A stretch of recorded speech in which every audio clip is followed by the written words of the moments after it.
The closest star system to Earth should be one of the most promising places in the galaxy to search for life.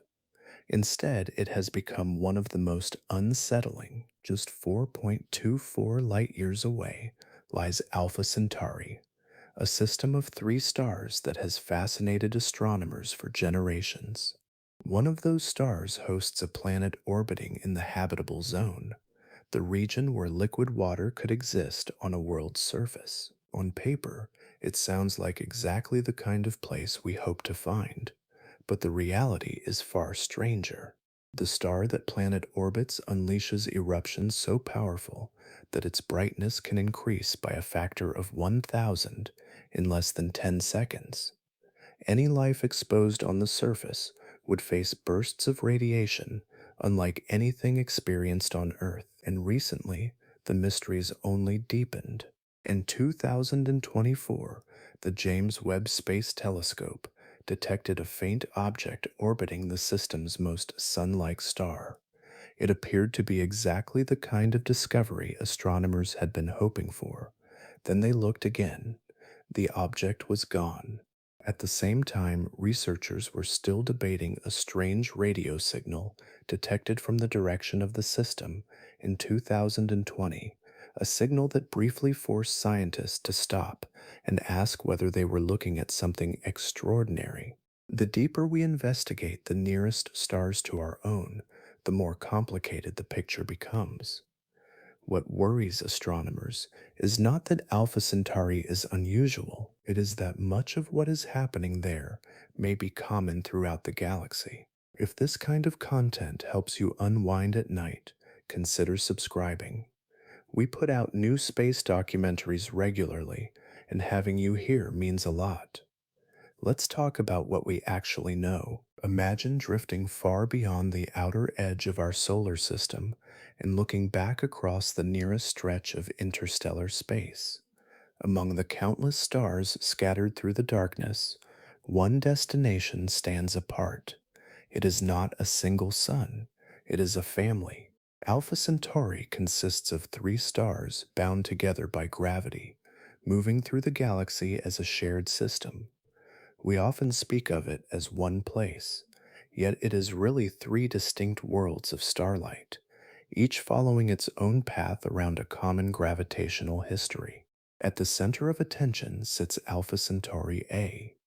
This is a G-type star, remarkably similar to our own Sun. It contains about 1.1 times the Sun's mass and has a surface temperature of roughly 5,790 Kelvin. If you replaced our Sun with Alpha Centauri A, the change would be surprisingly subtle. From Earth's surface, you might hardly notice the difference. Nearby is Alpha Centauri B, slightly smaller and cooler. It belongs to the K-type class of stars.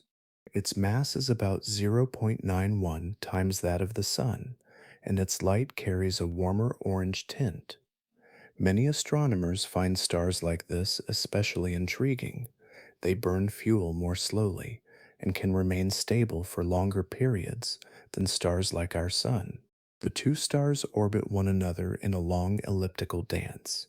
At their closest approach, they come within roughly 11 astronomical units, about the distance between the Sun and Saturn. At their widest separation, they drift out to around 36 astronomical units. One complete orbit takes nearly 80 years. Then there is the third member. Far beyond the bright central pair lies Proxima Centauri, the closest star to Earth. It is a red dwarf, possessing only about 1/8 the Sun's mass. Despite being our nearest stellar neighbor, it is so faint that you cannot see it without a telescope. Its orbit is astonishingly large.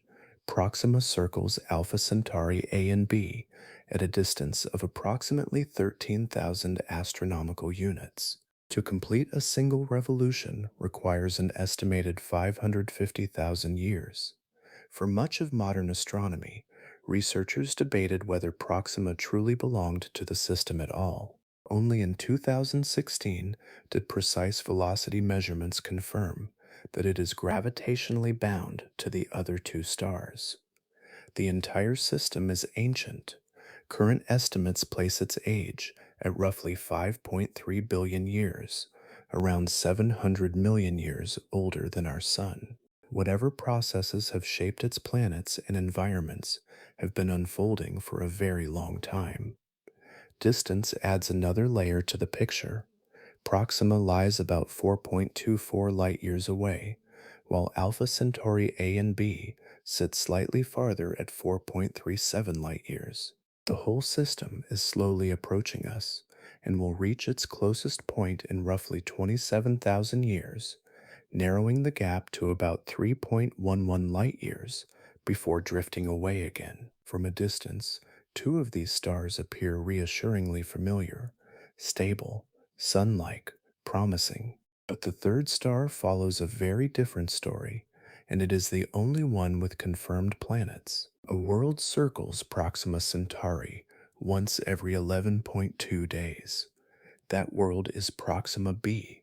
For nearly a decade, it has occupied a peculiar place in astronomy. It is the closest known planet orbiting the closest star to our own. It exists within a region where liquid water could potentially remain stable, yet almost everything we know about it comes from indirect evidence, assembled piece by piece from faint motions detected across interstellar distance. Its discovery arrived in August of 2016 during the Pale Red Dot campaign, an international effort focused on the nearest red dwarf star. Working at the La Silla Observatory in Chile, astronomers used the high accuracy radial velocity planet searcher spectrograph, usually shortened to HARPS, to examine Proxima Centauri with extraordinary precision. They never saw the planet itself. Instead, they watched the star.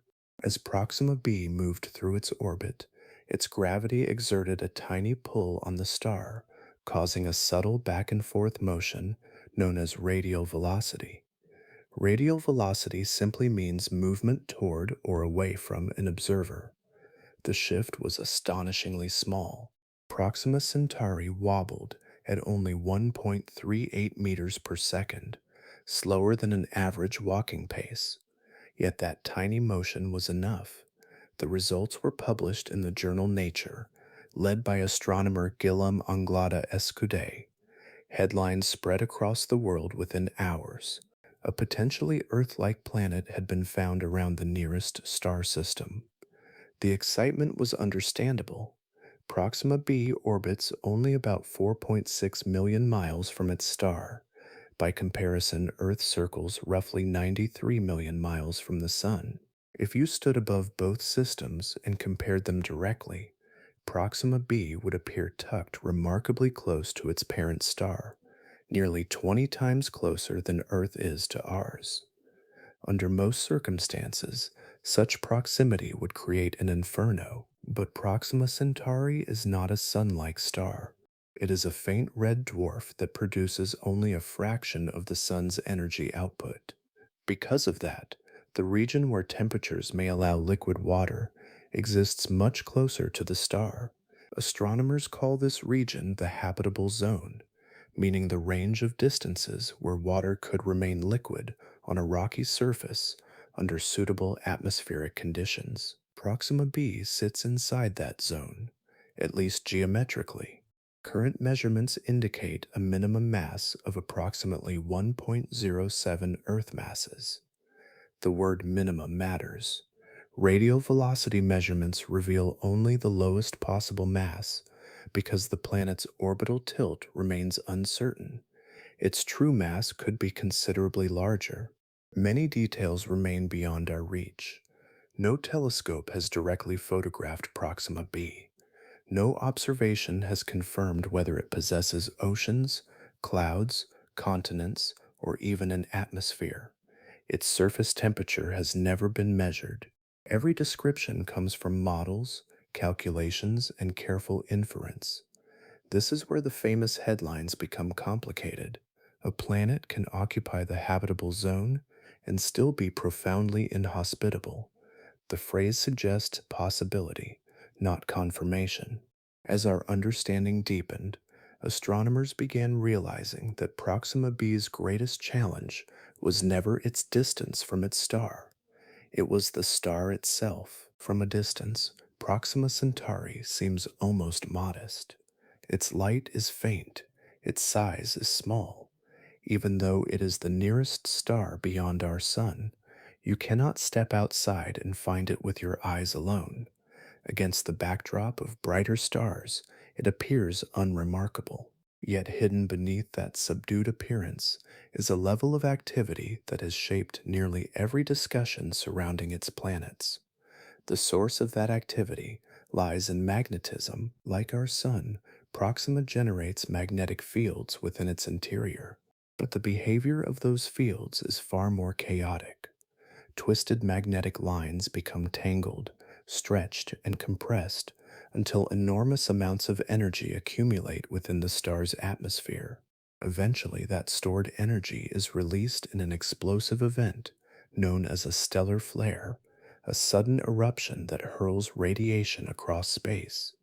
Astronomers classify Proxima as a flare star. That label has followed it since 1951, when researchers first recognized its unusual behavior.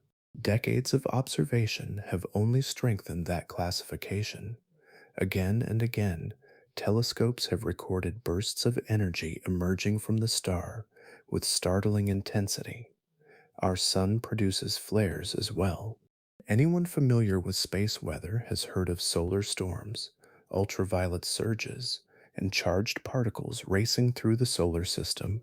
But scale matters, frequency matters, distance matters. Proxima changes all three. The planet we have been discussing circles at roughly 5/100ths of an astronomical unit from its star. An astronomical unit is the average distance between Earth and the Sun. Proxima b therefore travels around its host star at only 1/20th of Earth's orbital distance. That geometry has consequences. Radiation follows a principle called the inverse square law. In simple terms, energy spreads outward as it travels. Double the distance and the intensity drops dramatically. Move closer, and it rises just as quickly. At 1/4 the distance, exposure becomes 16 times greater. At 1/20th the distance, it becomes roughly 400 times greater. You can begin to see the problem. Imagine a flare substantially stronger than anything modern humanity has witnessed from our sun. If Proxima released an event 10 times more energetic than the largest solar flares ever recorded, a nearby planet could receive approximately 4,000 times the radiation Earth would experience during an equivalent event. Ultraviolet radiation presents one threat.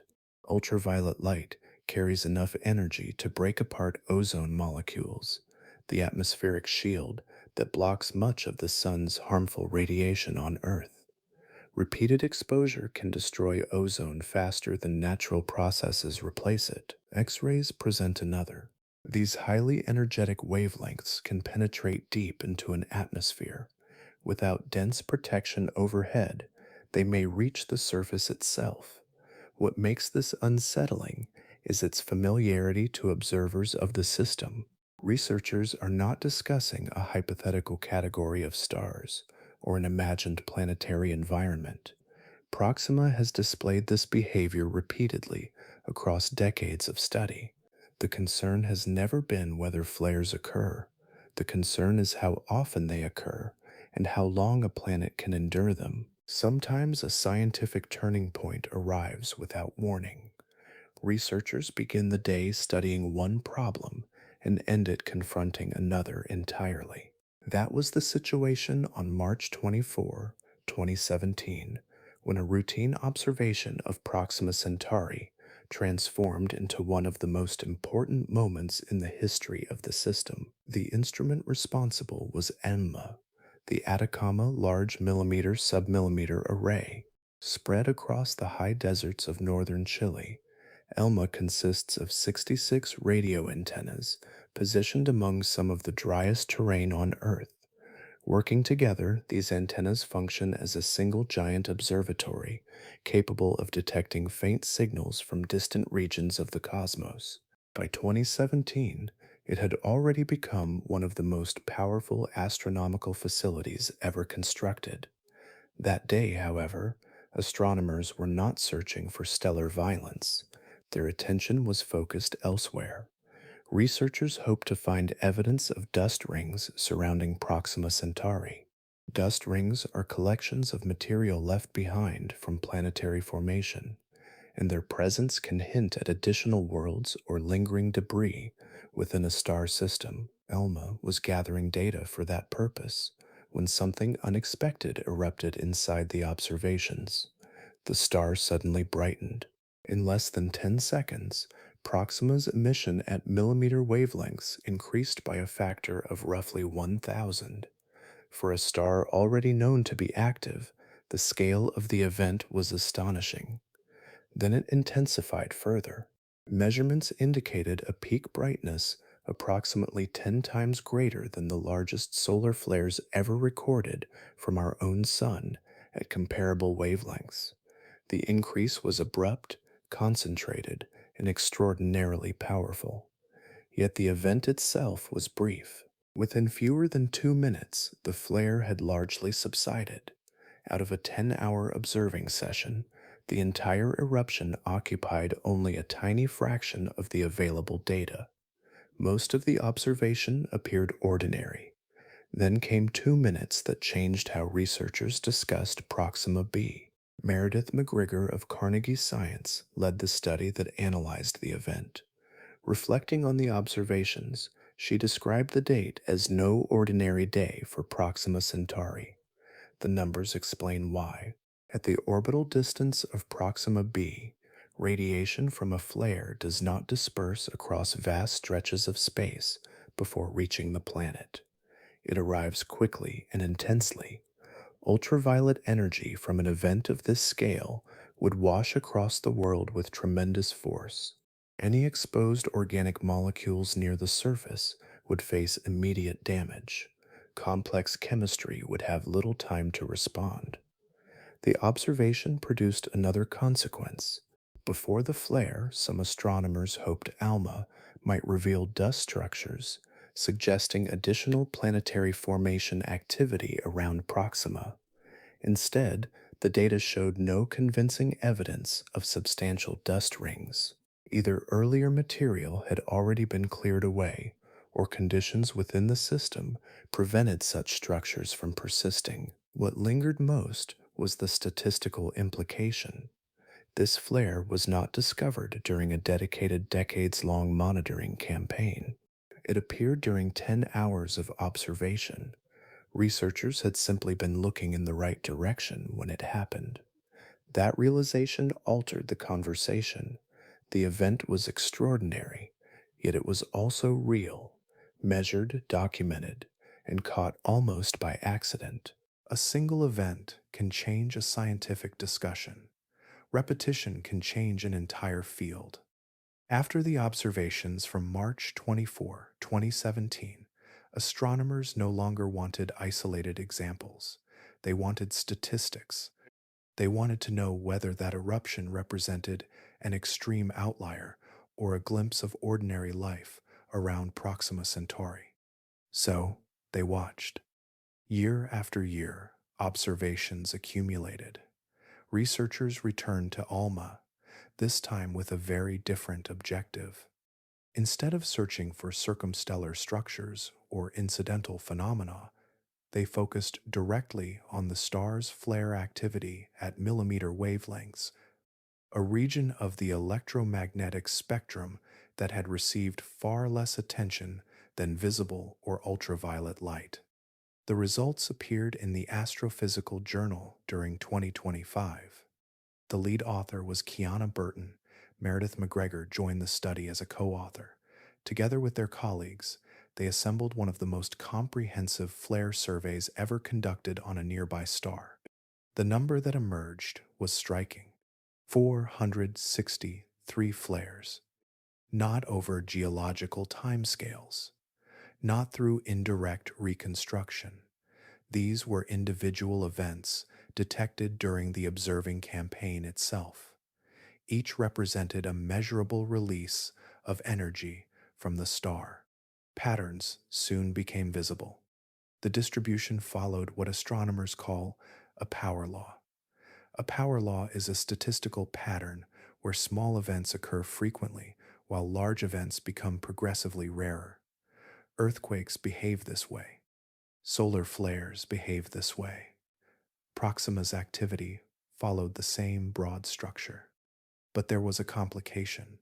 The larger eruptions appeared more often than earlier estimates had suggested. Previous studies, relying primarily on visible light observations, had underestimated part of the picture. ALMA was revealing activity that those surveys could not fully capture. Another discovery proved equally important. Researchers found a pronounced asymmetry in the strongest flares. The initial burst arrived rapidly, yet the decline lasted much longer. Instead of fading away immediately after reaching peak intensity, the most energetic events lingered. That detail carried enormous consequences. Imagine receiving a flash of radiation lasting only moments. Then imagine the environment remaining elevated afterward, refusing to return quickly to its earlier state. For a planetary atmosphere, those are very different experiences. The radiation burden stretches outward in time. Millimeter observations revealed behaviors hidden from previous datasets. As a result, some earlier models evaluating planetary conditions around Proxima had been built using incomplete information. The star was not merely active, it was active in ways researchers had not fully measured. Viewed individually, many of the 463 flares would not necessarily transform a planet overnight, yet planets experience time differently than observing campaigns. A world orbiting Proxima endures every eruption, year after year, across millions and billions of years. Accumulation becomes the issue. Each event adds to the total exposure. Another flare arrives before the effects of the previous one have fully faded. Then another follows. What emerged from the 2025 study was not a definitive verdict. The data did something subtler. It compressed the range of plausible outcomes and shifted attention toward a more fundamental uncertainty. Before asking whether Proxima b could support life, astronomers increasingly found themselves asking whether it still possesses an atmosphere at all. When astronomers discuss the future of Proxima b, they often begin with the world we see today. Yet a deeper problem may lie much further back in time, long before any modern flare struck the planet and long before its current environment emerged. The story begins during the star's youth. Red dwarfs do not start their lives in the stable state we observe billions of years later. Before reaching maturity, they pass through an extended stage known as the pre-main sequence phase. This term describes the long period during which a young star gradually settles into sustained hydrogen fusion. For Proxima Centauri, that phase lasted hundreds of millions of years. And during that era, the star was dramatically brighter. Current models suggest Proxima may have emitted between 10 and 100 times more energy than it produces today. That changes everything about the early conditions experienced by nearby planets, including Proxima b. At its present orbital distance, the planet sits within the region where liquid water could theoretically exist. But rewind the clock to the system's earliest history, and that same location falls into a very different category: a runaway greenhouse zone. A runaway greenhouse occurs when incoming stellar energy becomes so intense that surface water evaporates faster than a planet can cool itself. Water vapor then accumulates in the atmosphere. Because water vapor is also a greenhouse gas, it traps additional heat. More heat creates more evaporation. More evaporation traps more heat. The cycle feeds itself continuously. There is no natural break. As temperatures climb, oceans can disappear into the sky. Once water reaches the upper atmosphere, another process begins. Ultraviolet radiation breaks water molecules apart into hydrogen and oxygen. This mechanism is called photodissociation, meaning the splitting of molecules through the action of light. The consequences are severe. Hydrogen is the lightest element in the universe. Given enough energy, it escapes a planet's gravity and drifts into space. Oxygen may remain temporarily, reacting with rocks and minerals below. The original water, however, cannot easily be reconstructed. It is lost. Models indicate Proxima remained in this brighter state for roughly 160 million years. That is longer than the time separating the extinction of the dinosaurs from the present day. Imagine a planet enduring those conditions without interruption. Across that immense span of time, surface reservoirs would steadily evaporate, hydrogen would continue escaping. Any opportunity for stable oceans could vanish before complex atmospheric cycles ever became established. By the time Proxima settled into its modern luminosity and the habitable zone migrated inward, Proxima b may already have been transformed into a dry, exposed world. Yet uncertainty remains. Some planetary scientists point to another possibility. If Proxima b formed with a vast inventory of water, perhaps far greater than Earth's oceans, then a fraction of that original supply might have survived. A sufficiently deep reservoir could endure losses that would devastate a smaller world. But evidence is scarce. No observation has yet determined how much water Proxima b possessed at birth, or whether any remains today. The possibility exists. The confidence does not. Even if some atmosphere endured this early epoch, survival would still depend on resisting another force, one that has been acting continuously throughout the system's entire history. Radiation is only part of the story.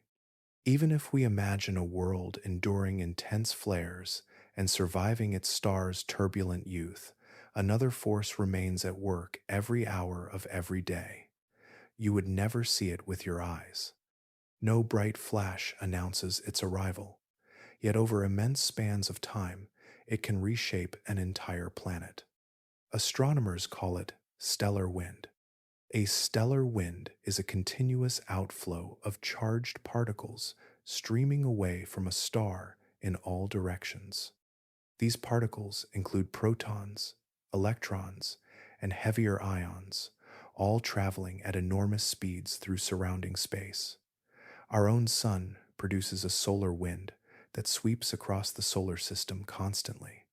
Near Earth's orbit, that flow moves at roughly 1 million miles per hour. Earth experiences this pressure continuously. Yet Earth possesses a defense. The planet's magnetic field creates a protective bubble called the magnetosphere.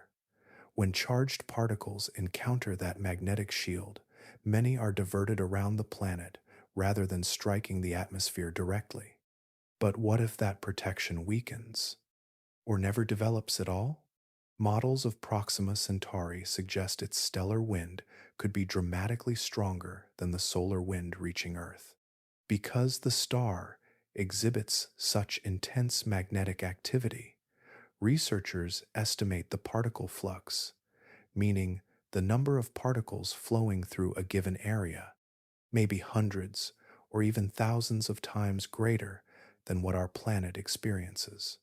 Distance amplifies the problem. Proxima b circles extremely close to its host star. At that range, the stream of particles is concentrated onto a much smaller region of space. The atmosphere receives a far more direct assault. The mechanism is known as atmospheric sputtering. Atmospheric sputtering occurs when energetic particles collide with gas molecules in the upper atmosphere and transfer momentum to them. Some molecules gain enough energy to escape the planet's gravity entirely. One by one, the atmosphere leaks away into space. The process is not theoretical. We have an example much closer to home. Evidence suggests Mars lost its global magnetic field around 4 billion years ago. Without that protection, the solar wind gained direct access to the upper atmosphere. Over hundreds of millions of years, much of Mars's thicker atmosphere was stripped away. What remains today is a thin envelope incapable of supporting liquid water on the surface for long periods. Proxima b may face a similar challenge. The difference is that we do not know whether it possesses a magnetic field. Current technology cannot determine the answer. That uncertainty has become one of the most important unknowns in the system. Theoretical studies offer conflicting possibilities. Some researchers argue that a tidally locked planet may struggle to maintain the internal dynamo, meaning the motion of electrically conductive material that generates a magnetic field. Others point out that radioactive heating or tidal forces inside the planet could sustain that dynamo regardless of rotation. Both possibilities remain viable. If Proxima b lacks strong magnetic protection, the atmosphere would endure a particle environment vastly harsher than Earth's. Meanwhile, hypothetical planets around Alpha Centauri A or B would encounter stellar winds much closer to those found in our own solar system. Viewed together, the pattern becomes increasingly difficult to ignore. The challenges surrounding Proxima b are not isolated events. They operate simultaneously, overlapping across billions of years and steadily narrowing the margin for survival. Picture a planet where clocks lose their meaning, not because time stops, but because one of the most familiar rhythms in nature never occurs. There is no dawn arriving over the horizon, no evening descending across the landscape. The cycle that shapes life on Earth simply does not exist. For Proxima b, this may be reality. Its orbit lies so close to its star that gravity has likely altered the planet's rotation forever. Over billions of years, tidal forces gradually synchronized the world's spin with its orbital motion. Astronomers call this state tidal locking. We already know an example. The moon is tidally locked to Earth. Whenever you look upward, you see the same lunar hemisphere. The opposite side remains hidden from our view because the moon rotates at exactly the same rate that it orbits our planet.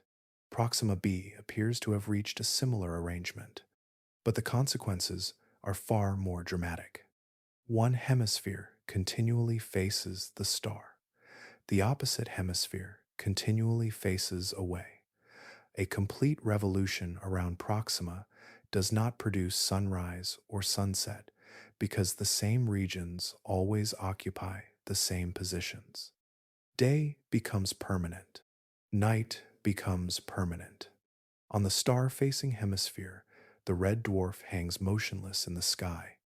An observer standing beneath the point directly facing Proxima would see the star fixed overhead year after year, century after century, billion years after billion years.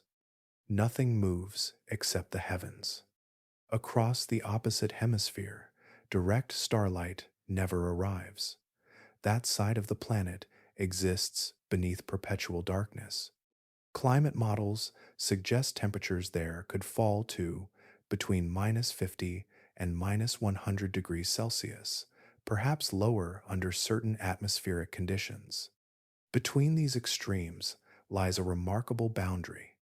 Astronomers call it the terminator. The terminator is the ring encircling the planet, where day meets night. Unlike the moving terminator on Earth that sweeps across the globe every 24 hours, this boundary remains fixed. If an atmosphere exists, temperatures there may be comparatively moderate. Some researchers consider it the most plausible region for long term habitability. Weather would be unlike anything we know. Atmospheric circulation on Earth is driven partly by rotation and partly by uneven heating from the sunday. On a tidally locked world, the primary driver becomes the enormous temperature contrast between hemispheres.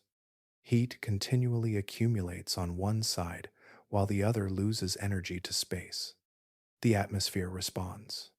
Computer simulations predict persistent jet streams transporting heat across the terminator. Vast circulation cells could stretch from hemisphere to hemisphere. Winds might blow continuously along preferred routes for geological timescales. Even the quality of daylight changes. Proxima emits much of its energy in red and near infrared wavelengths. Near infrared refers to light just beyond what human eyes can see. Under such illumination, the world would not resemble Earth. Colors, shadows, and atmospheric scattering would follow unfamiliar rules. If photosynthetic organisms ever emerged there, they would likely harvest a different portion of the spectrum. Some scientists have proposed pigments appearing deep red, dark purple, or even nearly black to maximize energy absorption from the available light. All of this belongs to a single planet. Yet, Proxima Centauri hosts more than one world, and the broader planetary system proves every bit as intriguing as its most famous member. Astronomers rarely stop searching after finding a single planet. Once one world appears, attention naturally expands outward. Additional signals are examined. Tiny irregularities become interesting. New observations accumulate. Around Proxima Centauri, that process gradually revealed something important. Proxima b is not alone. The system contains at least one additional confirmed planet and evidence suggesting a possible third. Together, they transform Proxima from a single planet curiosity into a developing planetary system whose history may be far more complex than first imagined. The most recent confirmed addition is Proxima d. Its existence was announced in 2022 and later strengthened through independent analysis in 2025. Detection came from the espresso spectrograph attached to the European Southern Observatory's Very Large Telescope in Chile, one of the most precise instruments ever built for measuring stellar motion. The signal was remarkably small. Researchers detected a stellar wobble of only 0.39 meters per second. That movement is slower than an ordinary human walking pace. Yet buried within that subtle shift was evidence for another orbiting world. Proxima d possesses a minimum mass of approximately 0.26 Earth masses. That makes it about 1/4 the mass of our planet and roughly twice the mass of Mars. At the time of its announcement, it became the least massive exoplanet ever discovered through the radial velocity method. Its orbit is extraordinarily compact. 1 year on Proxima d lasts only 5.12 days. The planet circles at roughly 0.029 astronomical units from the star, placing it even closer than Proxima b. Conditions there are severe. Current estimates place its equilibrium temperature near 360 Kelvin, approximately 87 degrees Celsius. Water exposed at sea level pressure would boil. Any conventional interpretation of habitability quickly disappears. Given its proximity, the planet is also expected to be tidally locked. Yet Proxima d is not the system's final mystery. Beyond the confirmed worlds lies a more uncertain possibility known as Proxima c. Unlike its siblings, this object remains debated. Evidence has appeared repeatedly, but certainty remains elusive.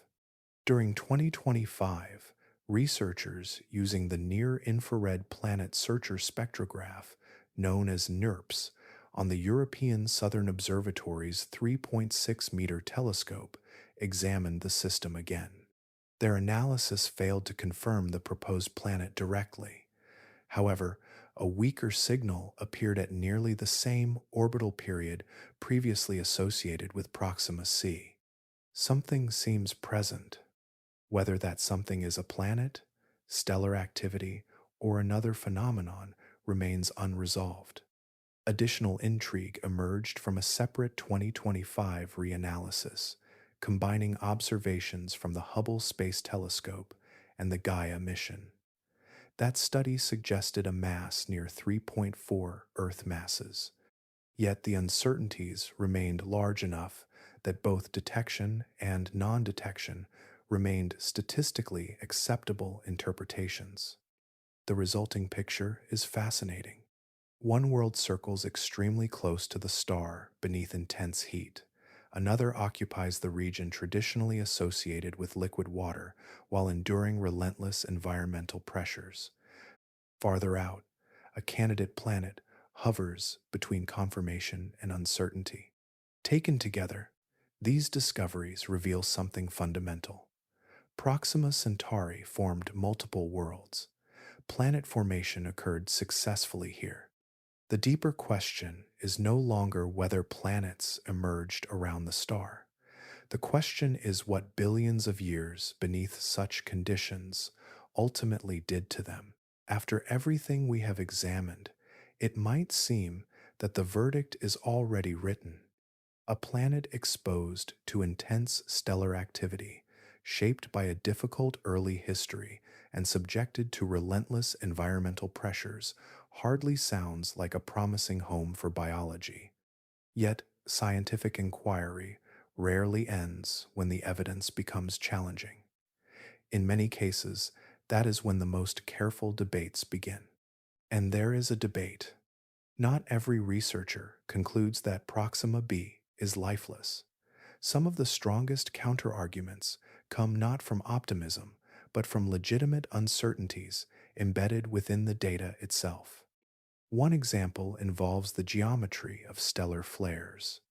Several theoretical models suggest that the most energetic eruptions on red dwarf stars may emerge preferentially from magnetic polar regions. If that pattern applies to Proxima Centauri, then the strongest radiation bursts might not be distributed equally in every direction. Since planets orbit close to the stellar equator, some fraction of the most violent emissions could be directed away from their orbital paths. The possibility remains unresolved. Observations, published in 2025, using ALMA revealed unexpectedly complex flare structures. Researchers found evidence that flare emissions may not radiate uniformly through surrounding space. The directional behavior of these events remains an active area of investigation. Another argument emerges from an unexpected source. Ultraviolet radiation is often discussed as a hazard, yet studies of Earth's earliest biology increasingly suggest it may also have played a constructive role. Certain laboratory experiments indicate that ultraviolet light could have powered chemical reactions involved in producing the first self-replicating ribonucleic acid molecules. In this view, some exposure may actually assist the transition from chemistry to biology. The relationship becomes complicated. Too much ultraviolet radiation can destroy complex molecules. Too little may deprive early chemistry of an important energy source.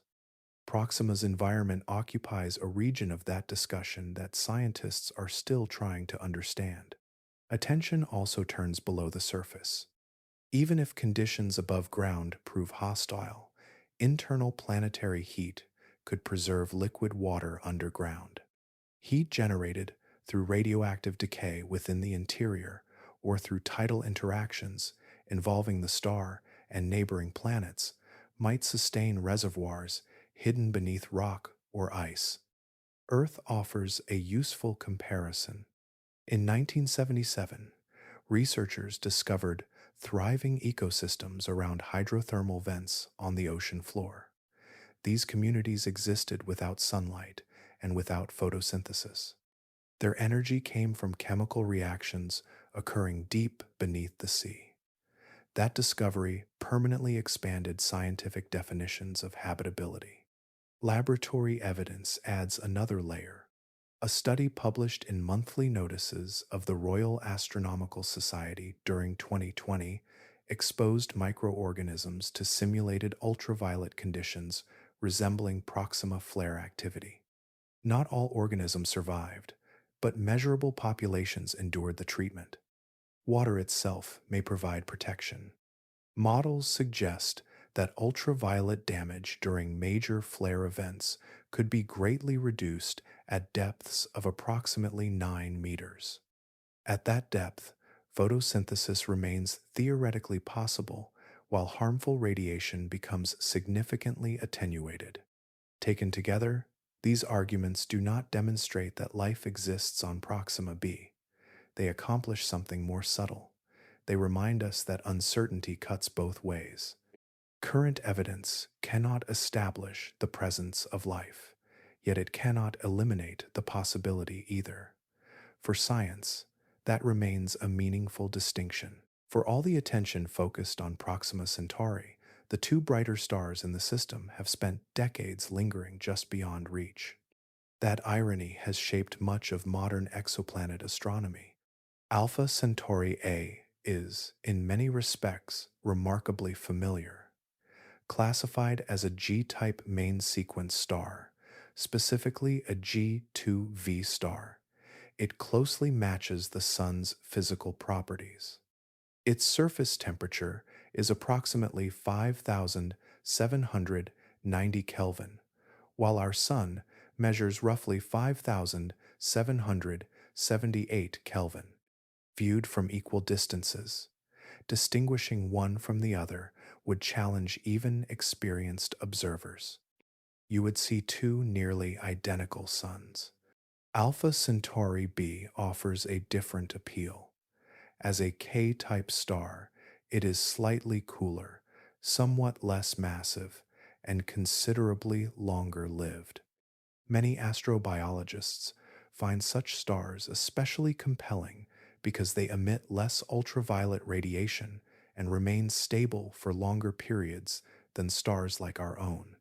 In some ways, Alpha Centauri b may represent the galaxy's most favorable stellar environment for life. But finding planets around either star has proven extraordinarily difficult. The obstacle is not distance alone. The system lies only 4.37 light-years away. Instead, astronomers face an observational problem created by the stars themselves. They are simply too bright. Any planet reflects only a tiny fraction of starlight.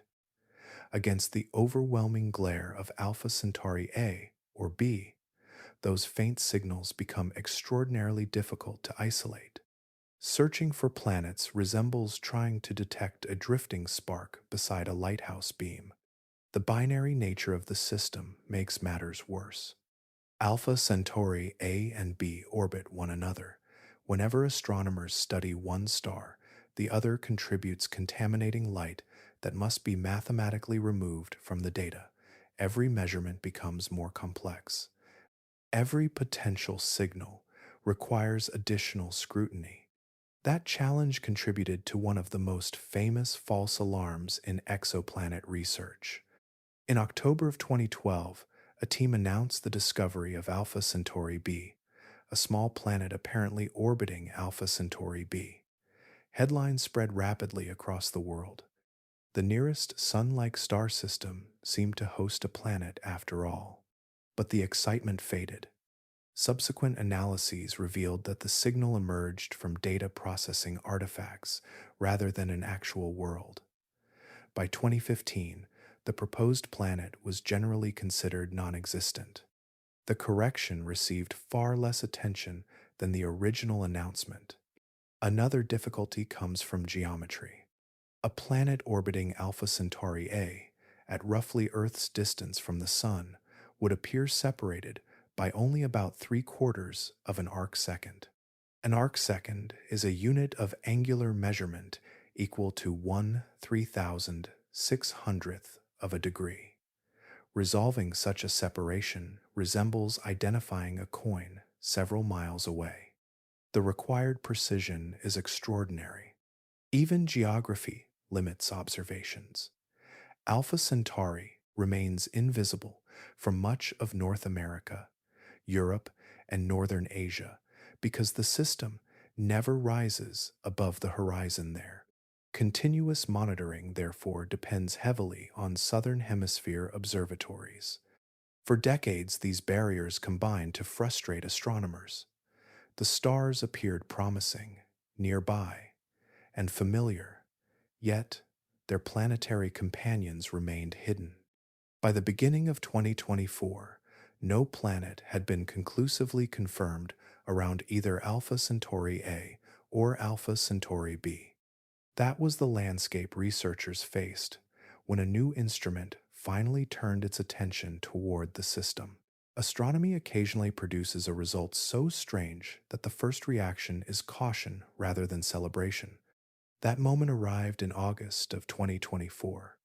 The James Webb Space Telescope turned its mid-infrared instrument, known as MIRI, toward Alpha Centauri A.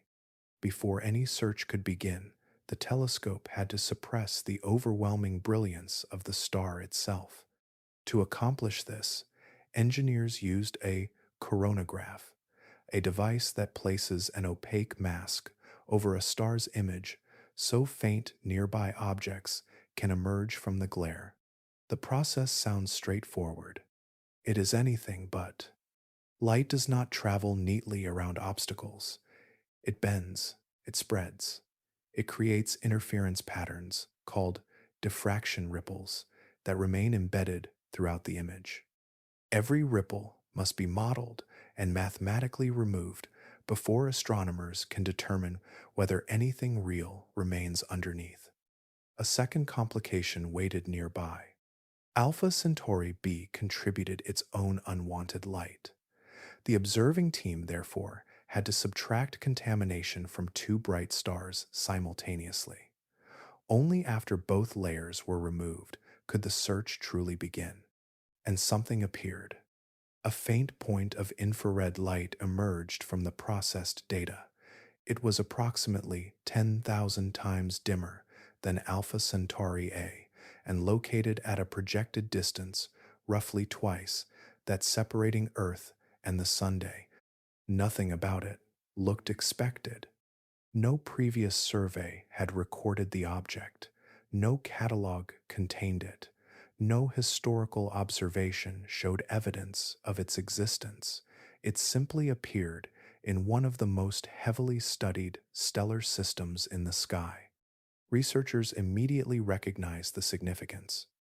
The team, led by Caltech doctoral student Aniket Sanghi and NASA Jet Propulsion Laboratory scientist Chaz Beekman, requested director's discretionary time on the James Webb Space Telescope. This category is reserved for observations considered sufficiently urgent that they cannot wait for normal scheduling cycles. The telescope looked again in February of 2025. The object was gone. Perhaps an error had occurred. Perhaps processing artifacts had slipped through. Another observation followed in April of the same year. Again, nothing. You can imagine the atmosphere surrounding those results. A possible planetary signal had appeared around the nearest sun-like star to Earth and then vanished before anyone could confirm it. The team's eventual paper in the Astrophysical Journal Letters described the situation with unusual directness. They wrote that they were confronting the case of a disappearing planet. The phrase captured attention immediately. Coverage spread across the scientific community. Even experienced observers struggled to recall a comparable situation involving such a nearby and important target. If the object proves genuine, its estimated mass falls near that of Saturn, approximately 95 times the mass of Earth. That would make it a gas giant orbiting the closest sun-like stellar neighbor humanity possesses. But uncertainty remains attached to every aspect of the detection. Was the original point of light a previously unseen planet following an unusual orbit? Was it an unrelated background source temporarily aligned with the system? Or did some subtle instrumental effect survive layers of careful analysis? The mystery persists because the object did not simply appear. It disappeared. A disappearing object creates a very specific scientific problem. Once astronomers have ruled out obvious errors, the question shifts from detection to motion. If something appeared in one observation and vanished in the next, where could it have gone? For the Alpha Centauri candidate, researchers approached that puzzle through computational orbital dynamics, the study of how gravity shapes motion over time. The work quickly became immense. Every available constraint had to be incorporated. The August 2024 detection provided one position. The February and April 2025 non-detections supplied additional limits. The gravitational influence of Alpha Centauri B could not be ignored. Any proposed orbit also had to remain stable across millions of years rather than collapsing into chaos. Computers began exploring possibilities. Not thousands, not hundreds of thousands, millions. Researchers generated vast libraries of potential orbital configurations and tested each one against the available observations. Most failed. Some produced positions inconsistent with the original detection. Others predicted locations where the object should have remained visible during later observations. But a significant fraction survived. The results revealed that approximately 52% of all stable orbital solutions consistent with the August detection also predicted invisibility during both later observations. That finding changed the conversation. The object no longer needed to be explained away. A plausible mechanism existed through ordinary celestial mechanics alone. In many successful simulations, the candidate planet moved inward along an elliptical orbit.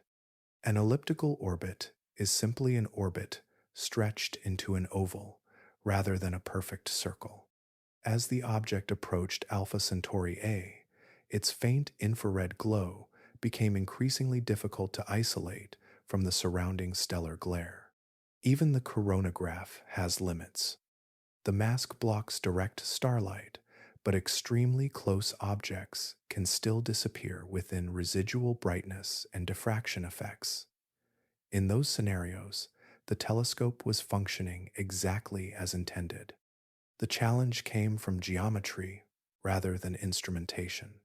We see similar behavior elsewhere. Comets in our own solar system spend part of their journeys far from the sun and part much closer. Their apparent visibility changes dramatically depending on location. The same principle can apply to planets following elongated paths. Another clue emerged from the past. Back in 2021, astronomers using the European Southern Observatory's Very Large Telescope reported a tentative candidate around Alpha Centauri A, known as C1. The evidence proved insufficient for confirmation, and the object remained uncertain. Yet when researchers compared that earlier signal with the James Webb detection, intriguing similarities appeared. The possibility arose that both observations were seeing the same world. If the 2021 candidate and the 2024 candidate represent a single object, the combined record contains 3 independent observations spanning 4 years. That substantially strengthens the planetary interpretation. Under those models, the orbit extends between roughly 1 and 2 astronomical units from Alpha Centauri A. An astronomical unit is the average distance between Earth and the Sunday. Such a planet would likely resemble Saturn more than Earth. Yet its importance reaches beyond the gas giant itself. Large planets often possess extensive moon systems. They can also coexist with smaller, rocky worlds closer to their stars. In our own solar system, Jupiter demonstrates exactly that arrangement. For now, the candidate remains suspended between discovery and uncertainty. It has not earned confirmation, neither has it disappeared from consideration. Few astronomical mysteries are being watched more closely. Sometimes the most intriguing discovery is not a planet or a star. Sometimes it is a single line on a graph. In April of 2020, astronomers working with the Parkes Radio Telescope in Australia were conducting observations as part of Breakthrough Listen, the largest and most comprehensive search for extraterrestrial intelligence ever undertaken. The project examines enormous quantities of radio data, looking for patterns that nature may struggle to produce on its own. Among those patterns, one category receives particular attention: narrowband signals. A narrowband transmission occupies an extremely small range of radio frequencies. Most natural astrophysical sources produce broadband emissions spread across many frequencies simultaneously. A signal compressed into a very specific frequency window can therefore attract immediate interest. During observations of Proxima Centauri, researchers found exactly such a signal. Its frequency measured approximately 982.002 megahertz. Megahertz simply means millions of wave cycles per second. The transmission appeared unusually concentrated and distinct from surrounding radio noise. That alone was not enough. Interesting signals appear frequently. Most eventually prove mundane, yet this one behaved differently. The transmission appeared only while the telescope was pointed toward Proxima Centauri. When observations shifted elsewhere, the signal vanished. Investigators took notice. Complicating matters further, four other instruments monitoring at the same time did not detect the transmission. Ordinarily, that would suggest local interference. Yet the apparent connection to Proxima Centauri prevented an immediate dismissal. The signal received a name: BLC-1, short for Breakthrough Listen Candidate 1. Over the following months, teams examined every aspect of the detection. Frequency drift was measured, instrument performance was scrutinized, alternative explanations were tested. Researchers understood they were dealing with something requiring exceptional caution. Few people outside the project realized how seriously the candidate was taken. Before publication, members of the collaboration reportedly referred to it internally as the most compelling signal Breakthrough Listen had encountered. That description reflected the unusual combination of characteristics present in the data. For a brief period, the possibility remained open. Could a technological source exist around the nearest star system? But extraordinary claims demand extraordinary verification. The deeper the investigation became, the more evidence pointed back toward Earth. In 2021, the analysis was published in Nature Astronomy. The conclusion identified BLC-1 as radio frequency interference, a human-generated transmission that had somehow mimicked several characteristics expected from a distant technological source. The exact origin was never pinned to a single device with complete certainty. The evidence, nevertheless, indicated a terrestrial source, likely associated with satellites or ground-based technology. The signal was not extraterrestrial, yet the story remains important. BLC-1 demonstrated how difficult the search truly is. Human civilization surrounds Earth with radio emissions. Separating distant possibilities from local contamination requires immense patience and rigorous skepticism. Every candidate must survive layers of testing before it can be taken seriously. In that sense, BLC-1 represents scientific success rather than disappointment. The signal failed because the process worked. Meanwhile, telescopes continue listening, algorithms continue searching, observatories continue collecting data from the nearest stellar system. No confirmed transmission has arrived from Alpha Centauri. The effort continues anyway. For centuries, Alpha Centauri existed as a destination for imagination rather than engineering. Writers sent fictional ships there. Artists pictured distant worlds beneath unfamiliar suns. Scientists calculated distances and lifetimes, usually arriving at the same conclusion. The stars were reachable in principle, yet unreachable in practice. Then a different idea emerged. In April of 2016, investor Yuri Milner announced Breakthrough Starshot, a research initiative aimed at solving a problem that had previously belonged almost entirely to science fiction. The project received an initial commitment of $100 million for research and development and attracted support from figures including Stephen Hawking and Mark Zuckerberg. Its goal was astonishingly direct: send a spacecraft to another star system within a human lifetime. The proposal abandoned conventional spacecraft almost immediately. Chemical rockets could never approach the required speeds.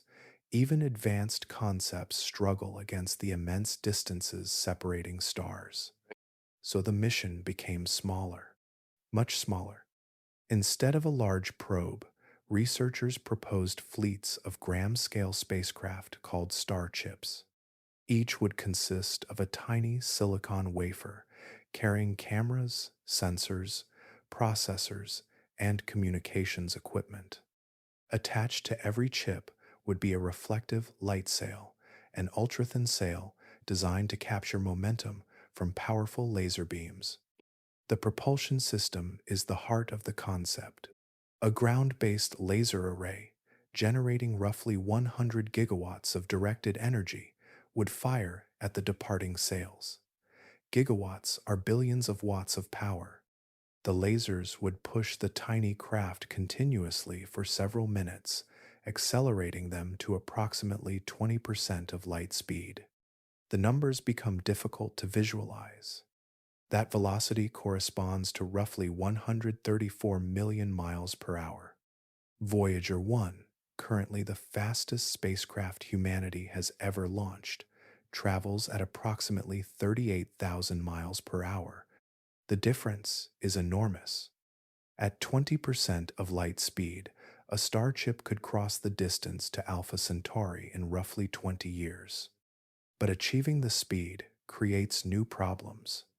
Interstellar space appears empty from afar, yet it contains dust particles and microscopic debris.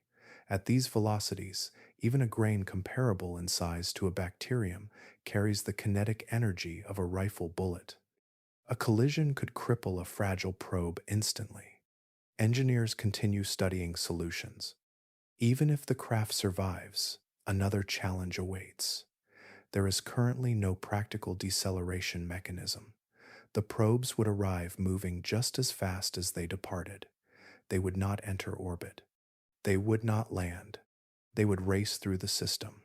Every photograph, measurement, and observation would need to occur during a brief encounter lasting only minutes. Afterward, the probes would continue onward into interstellar space. Communication introduces another layer of difficulty. Any signal transmitted from Alpha Centauri requires 4.24 years to reach Earth.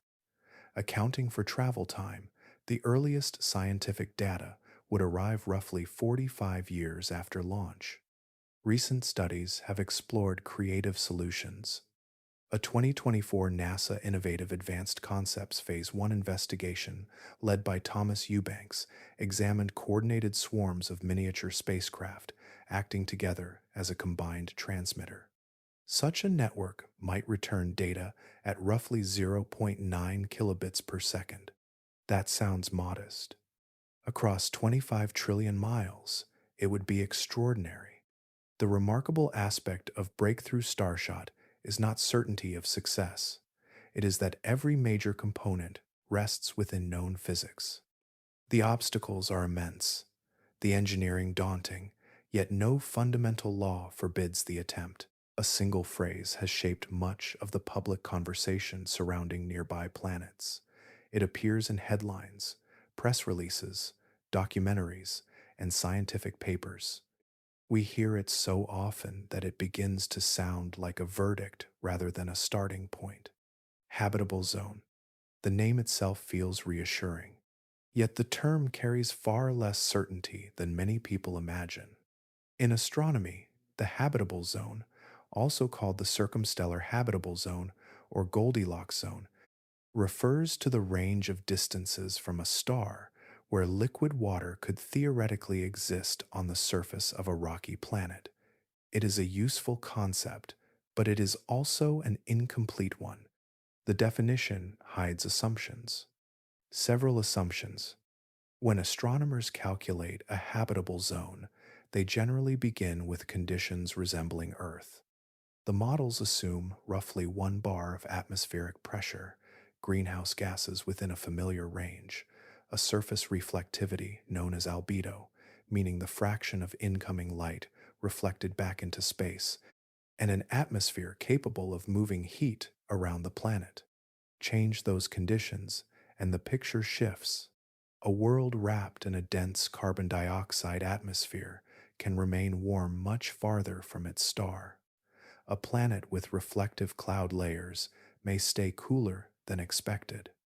Remove the atmosphere entirely, and liquid water becomes difficult or impossible to maintain, regardless of orbital distance. Distance alone cannot solve the problem. That distinction becomes important when we consider Proxima b. The planet satisfies the geometric requirement of the habitable zone. Its orbit places it where liquid water could exist under the right circumstances, but the circumstances remain unknown. No telescope has measured its surface pressure. No observatory has confirmed atmospheric composition. We have never observed oceans, clouds, rainfall, or even the atmosphere itself. Nearly a decade after discovery, the central ingredients required by habitable zone calculations remain undetected. Earlier history complicates matters further. Long before Proxima reached its current state, the star spent approximately 160 million years in a brighter evolutionary phase. During that era, Proxima b likely occupied a region where runaway greenhouse conditions dominated. Water vapor would accumulate in the upper atmosphere, where energetic radiation could split it apart and allow hydrogen to escape permanently into space. The habitable zone eventually moved inward. But what remained behind? That question still lacks an answer. Red dwarf systems introduce another complication. Their habitable zones lie extremely close to the host star. A planet occupying such an orbit is usually expected to become tidally locked. One hemisphere continually faces the star while the other faces away. Traditional habitable zone calculations do not fully account for this arrangement because the original concept was developed around planets with rotating day and night cycles. The contrast with Alpha Centauri A is striking. A rocky world orbiting near approximately 1.2 astronomical units from that sun-like star could maintain familiar rotation patterns, seasonal variations, and atmospheric circulation. If the candidate gas giant detected by recent observations proves real, smaller planets may exist in neighboring orbits where those conditions become possible. The habitable zone remains valuable. It tells us where promising worlds may reside, but it cannot reveal their histories, atmospheres, climates, or futures. It points toward a destination. The actual nature of that destination only emerges when the deeper investigation begins. Step far enough away from Alpha Centauri, and the details begin to transform into something larger. What first appeared to be a local question about one nearby planet gradually becomes a question about the structure of the galaxy itself. The numbers are difficult to ignore. Red dwarfs, classified as M-type stars, account for roughly 70 to 75% of all stars in the Milky Way. Most stars are red dwarfs. Most planetary systems orbit red dwarfs. Most potentially habitable worlds discovered so far belong to red dwarf systems. That makes Proxima Centauri more than a neighbor. It is a test case. For years, astronomers viewed red dwarfs as promising hosts for life. Their planets are easier to detect because the stars are small. Habitable zones lie close to the star, making orbital periods short and observations easier. A planet may circle its star in days rather than years, allowing scientists to gather data rapidly. But convenience is not habitability. As evidence accumulated, a more complicated picture emerged. Tidal locking appeared common. Intense flare activity appeared common. Atmospheric erosion appeared common. Extended early luminosity phases appeared common. The challenges discussed around Proxima b were no longer isolated concerns attached to a single world. They seemed systemic. The comparison with the TRAPPIST-1 system sharpened that realization. Located about 40 light-years away, TRAPPIST-1 hosts 7 Earth-sized planets, with 3 occupying the conventional habitable zone. When those discoveries were announced, many regarded the system as one of the most promising places to search for life beyond Earth. Yet, the host star is another active red dwarf. The same questions returned. Can atmospheres survive? Can oceans persist? Can surface biology endure repeated radiation exposure over geological timescales? The details differ from system to system, but the underlying concerns remain remarkably familiar. Patterns matter in science. One example can be dismissed as unusual. 2 nearby examples, pointing in the same direction, demand closer attention. Yet another possibility remains open. Red dwarfs possess one extraordinary advantage. They live far longer than stars. Like our Sunday Proxima Centauri is expected to continue fusing hydrogen for approximately 4 trillion years. That lifespan exceeds the remaining lifetime of the Sun by hundreds of times. Time changes probabilities. Even if life emerges rarely around red dwarfs, those worlds receive immense stretches of cosmic time in which evolution can experiment, adapt, recover, and diversify. A low chance repeated across trillions of years may produce outcomes that shorter-lived stars never experience. The question, therefore, becomes larger than any single planet.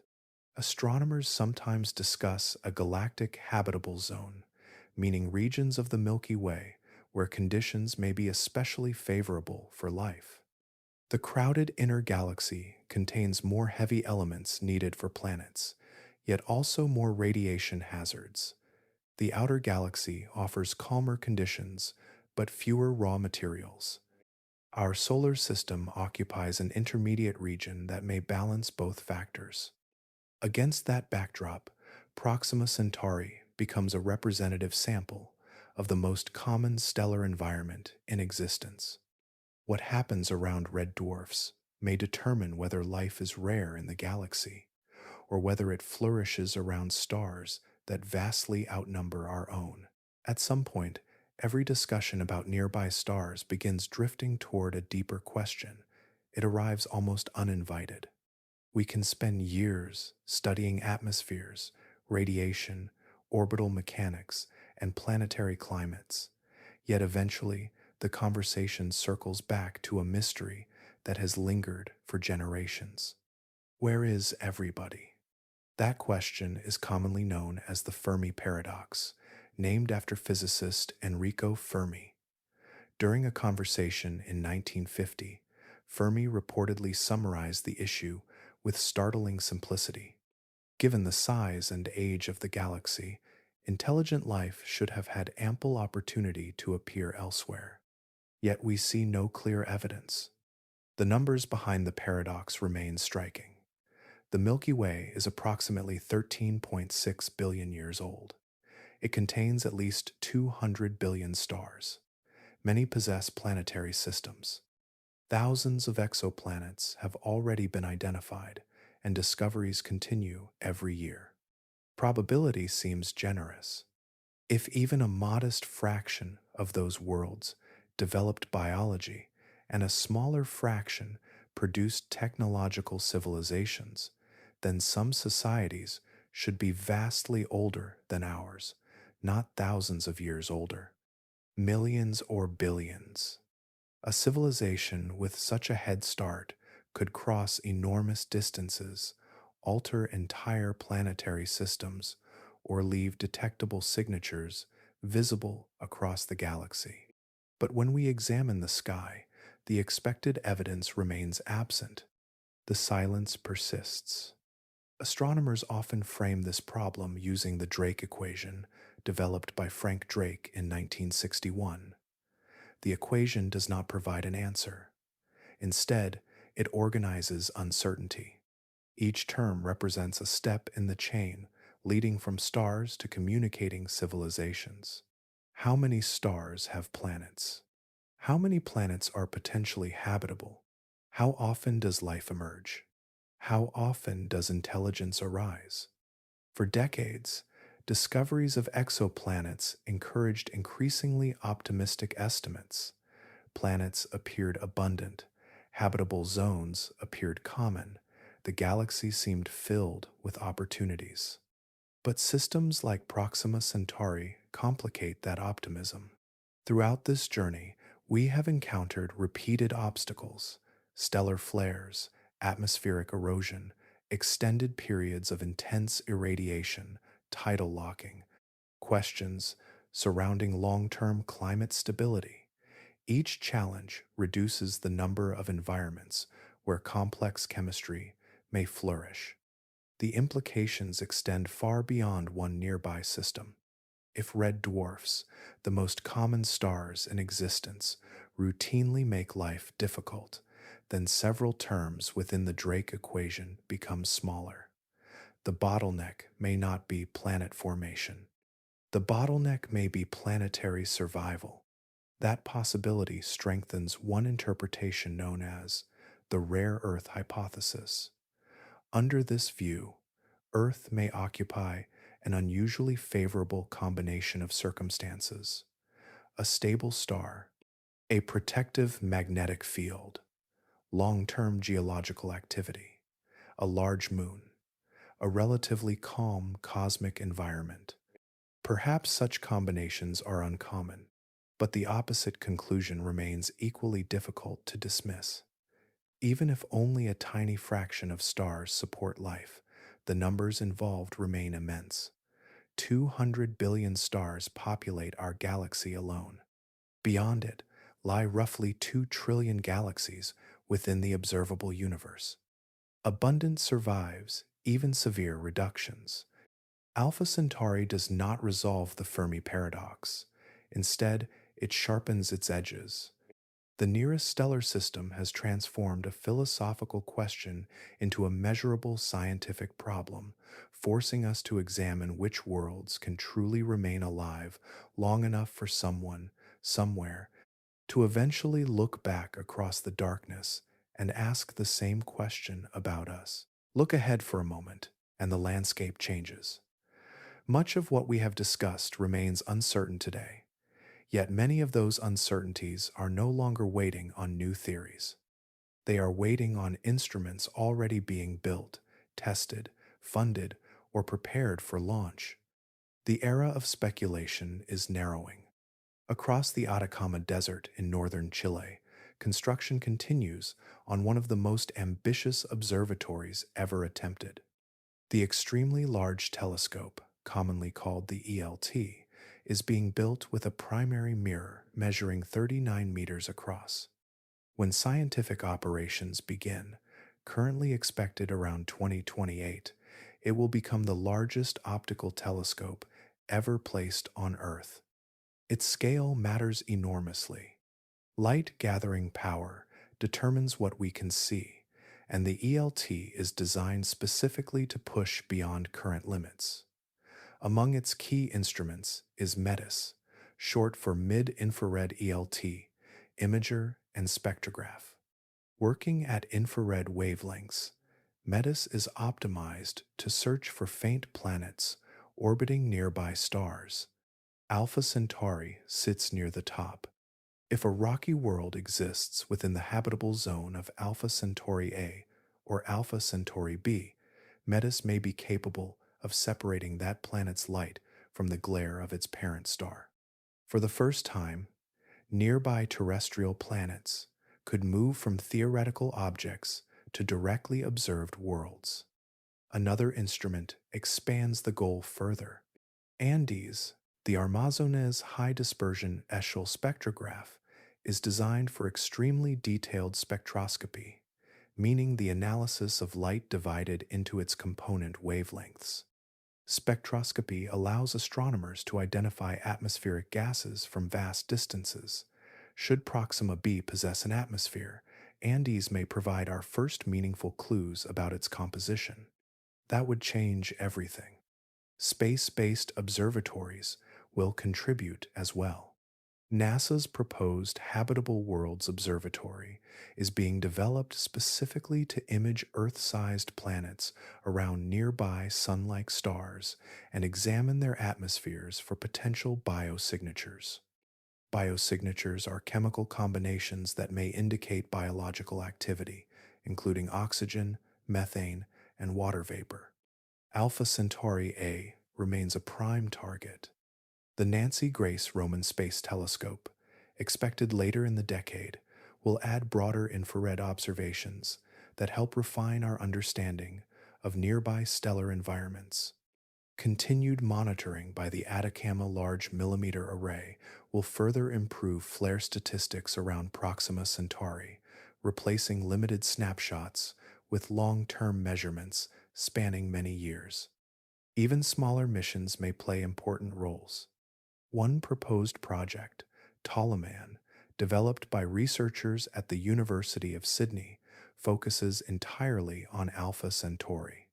Using astrometry, the precise measurement of stellar positions, it aims to detect tiny gravitational motions caused by Earth-mass planets that current methods often miss. Taken together, these efforts form a remarkably focused scientific campaign. Within the next decade, we may learn whether the disappearing planet candidate around Alpha Centauri A is real, whether Proxima b retains an atmosphere, and whether additional worlds circle the nearest stellar system. For generations, Alpha Centauri was little more than a bright point in the southern sky. Now it has become a destination for observation, engineering, and imagination. The answers are no longer hidden behind centuries of technological limitation. They are approaching through data, one observation at a time, from the closest stars beyond our Sunday. Long before telescopes, observatories, or scientific journals, people were already looking toward this corner of the sky. They did not know its distance. They did not know it contained 3 stars. They could not have imagined planets circling those suns. Yet Alpha Centauri had already entered human awareness, becoming part of stories, navigation, memory, and orientation beneath the night sky. Its history begins there. For thousands of years, cultures across the southern hemisphere watched the bright point we now call Alpha Centauri. Aboriginal Australian traditions incorporated it into complex systems of star knowledge connected to land, seasons, and movement. Across the Pacific, master navigators used prominent southern stars as guides during voyages spanning immense stretches of ocean. Ancient observers recorded its presence long before the language of astrophysics existed. It was always there. To the unaided eye, Alpha Centauri appears as a single brilliant star. Only Sirius and Canopus shine more brightly in Earth's night sky. Generation after generation saw the same light rising and setting across centuries of human history while revealing none of its deeper nature. Then came a remarkable shift. In the early 19th century, astronomers began pursuing a challenge many believed impossible. They wanted to measure the distance to another star. Thomas Henderson, a Scottish astronomer working at the Royal Observatory at the Cape of Good Hope in South Africa, devoted careful attention to Alpha Centauri during observations conducted in 1832 and 1833. His method relied on parallax, the apparent change in an object's position caused by viewing it from different locations. As Earth moved around the Sun, nearby stars shifted slightly against more distant background stars. The effect was tiny, almost impossibly tiny. Henderson calculated a distance so vast that he hesitated to publish the result. Only in 1839 did he announce his findings. For the first time, humanity possessed a measured distance to a star beyond the Sunday. The universe suddenly expanded. You can imagine the strangeness of that realization. For all previous generations, stars occupied an unknown realm beyond reach and measurement. Henderson transformed one of those lights into a place with a known distance, a destination separated from Earth by a measurable gulf of space. Knowledge accumulated steadily afterward. Astronomers mapped the orbit of Alpha Centauri A and Alpha Centauri B around one another. Proxima Centauri was identified and eventually confirmed as the nearest member of the system. Decades later, researchers searched for planets despite lacking instruments capable of finding them reliably. Some early claims emerged, including those of Peter van de Camp during the 20th century, but improved analysis later showed those detections were mistaken. The desire remained stronger than the evidence. That longing flowed naturally into literature. Throughout the 20th century, Alpha Centauri became the symbolic first step beyond the solar system. Writers, including Isaac Asimov, Arthur C. Clarke, and Kim Stanley Robinson, repeatedly treated it as humanity's most plausible interstellar destination. Then, in 2016, Proxima b entered the story. Headlines spread around the world. An Earth-sized planet appeared to orbit the closest star to our own. For a brief moment, millions of people shared the same thought. Somewhere within the nearest stellar system, a world existed.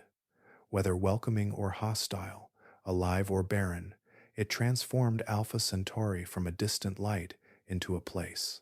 Before any telescope collects a photon, before any observatory schedules an observation, a different process begins. Someone decides that a question matters enough to pursue. In the case of Alpha Centauri, that decision reaches far beyond astronomy. It touches something deeply human.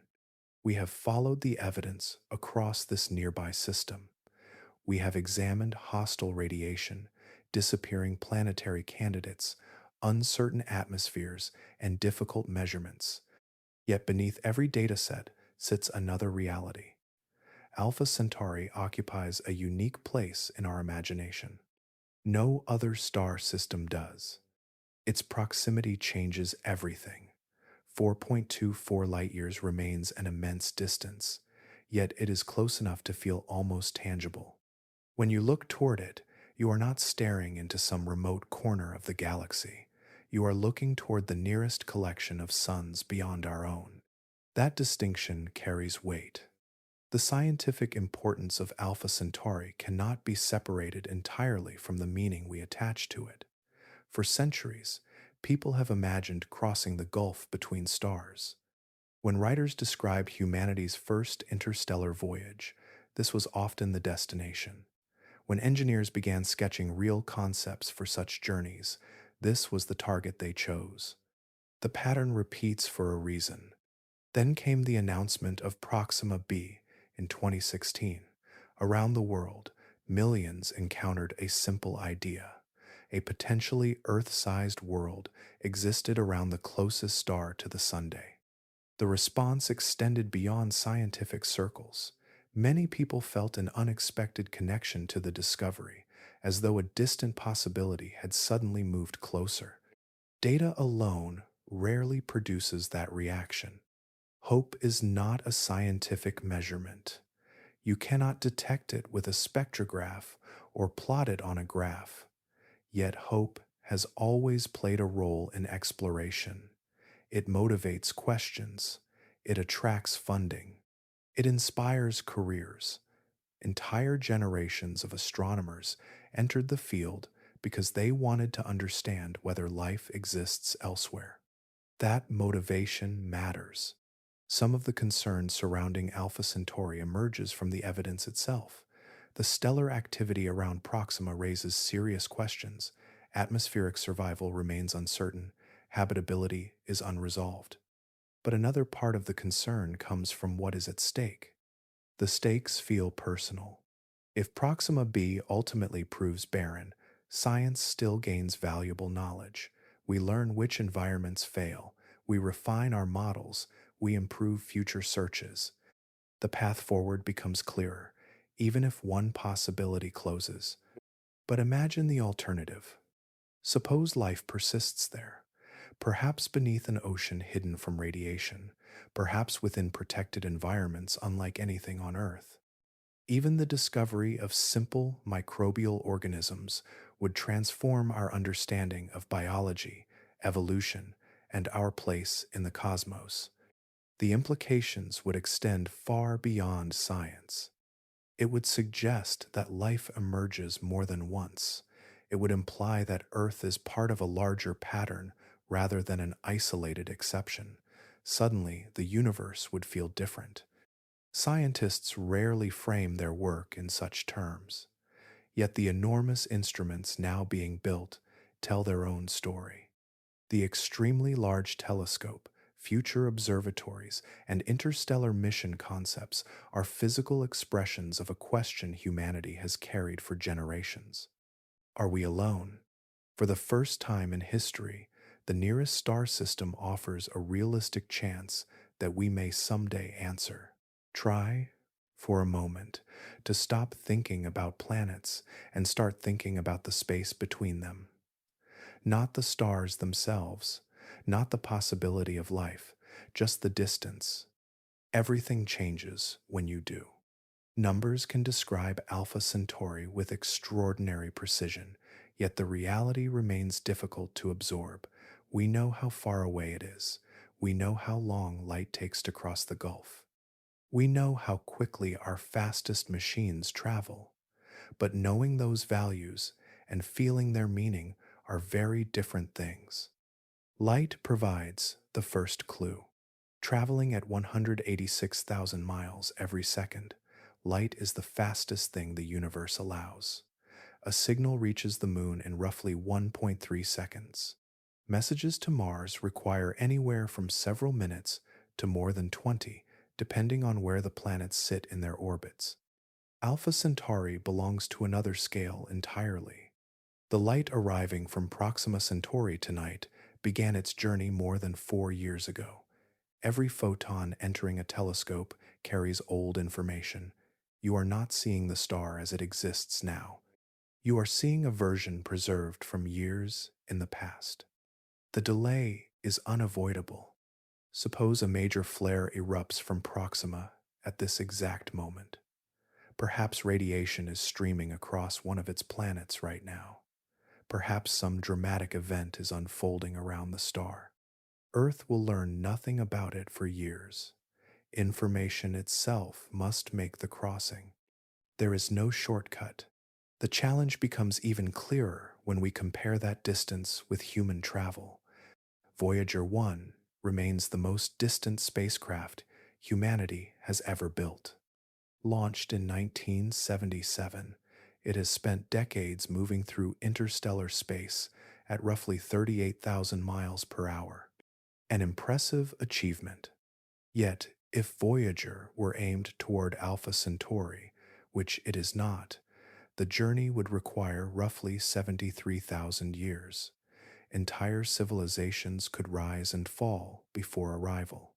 Recorded history occupies only a fraction of that span. Communication offers little relief.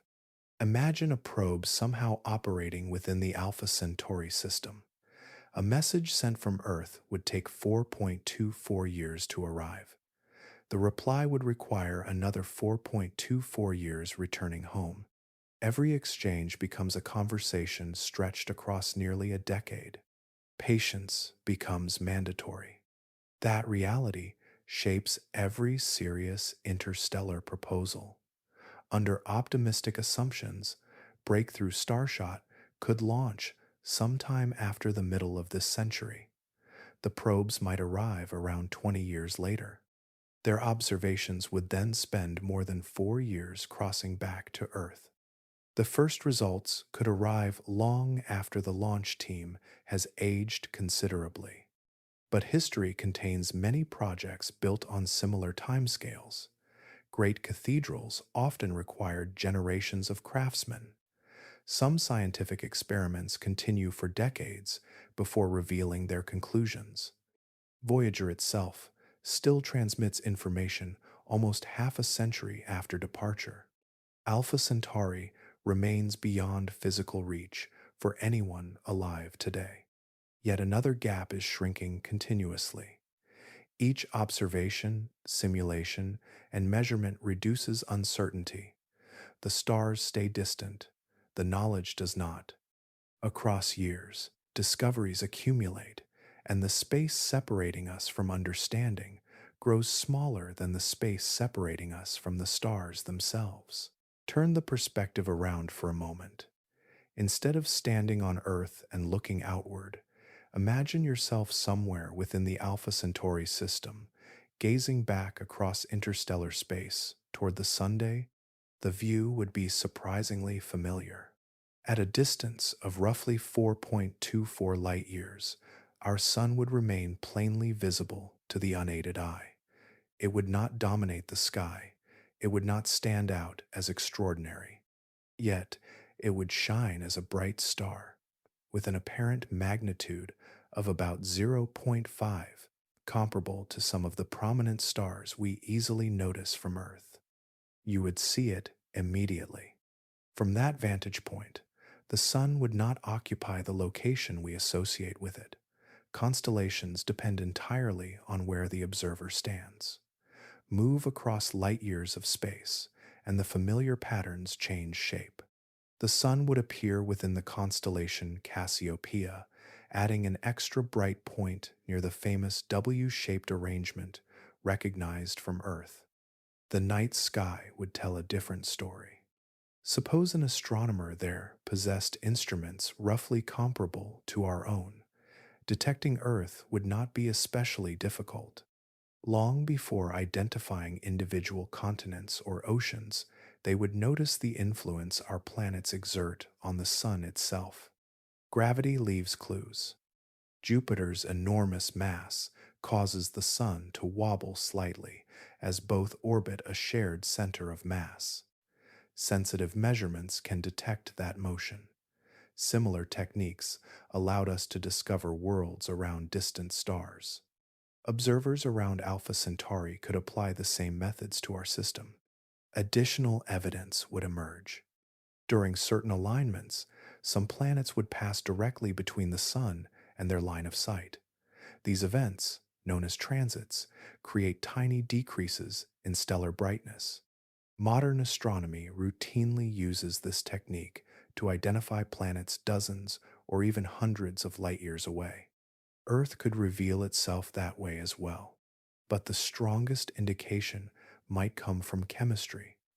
By separating sunlight into its component wavelengths, distant observers could study our atmosphere. Spectroscopy, the analysis of light to determine composition, would reveal oxygen, water vapor, methane, and ozone. That combination is unusual. These gases react with one another and should not coexist indefinitely without continual replenishment. On Earth, biological activity provides that replenishment. The resulting atmospheric imbalance is one of the most important biosignatures sought by current exoplanet surveys. They would notice it. Yet, even this imagined observation contains a hidden limitation. Any astronomer studying Earth from Alpha Centauri today is not seeing our present world. The light reaching them now departed Earth more than 4 years ago. Their view corresponds to a version of humanity that already belongs to the past. The same limitation applies to us. Every observation we make of Alpha Centauri arrives delayed by the travel time of light. Every observation made there arrives delayed as well. Information moves in both directions at exactly the same speed and no faster. An intriguing symmetry emerges. We look toward our nearest stellar neighbor and see history. If anyone looks back, they see history too.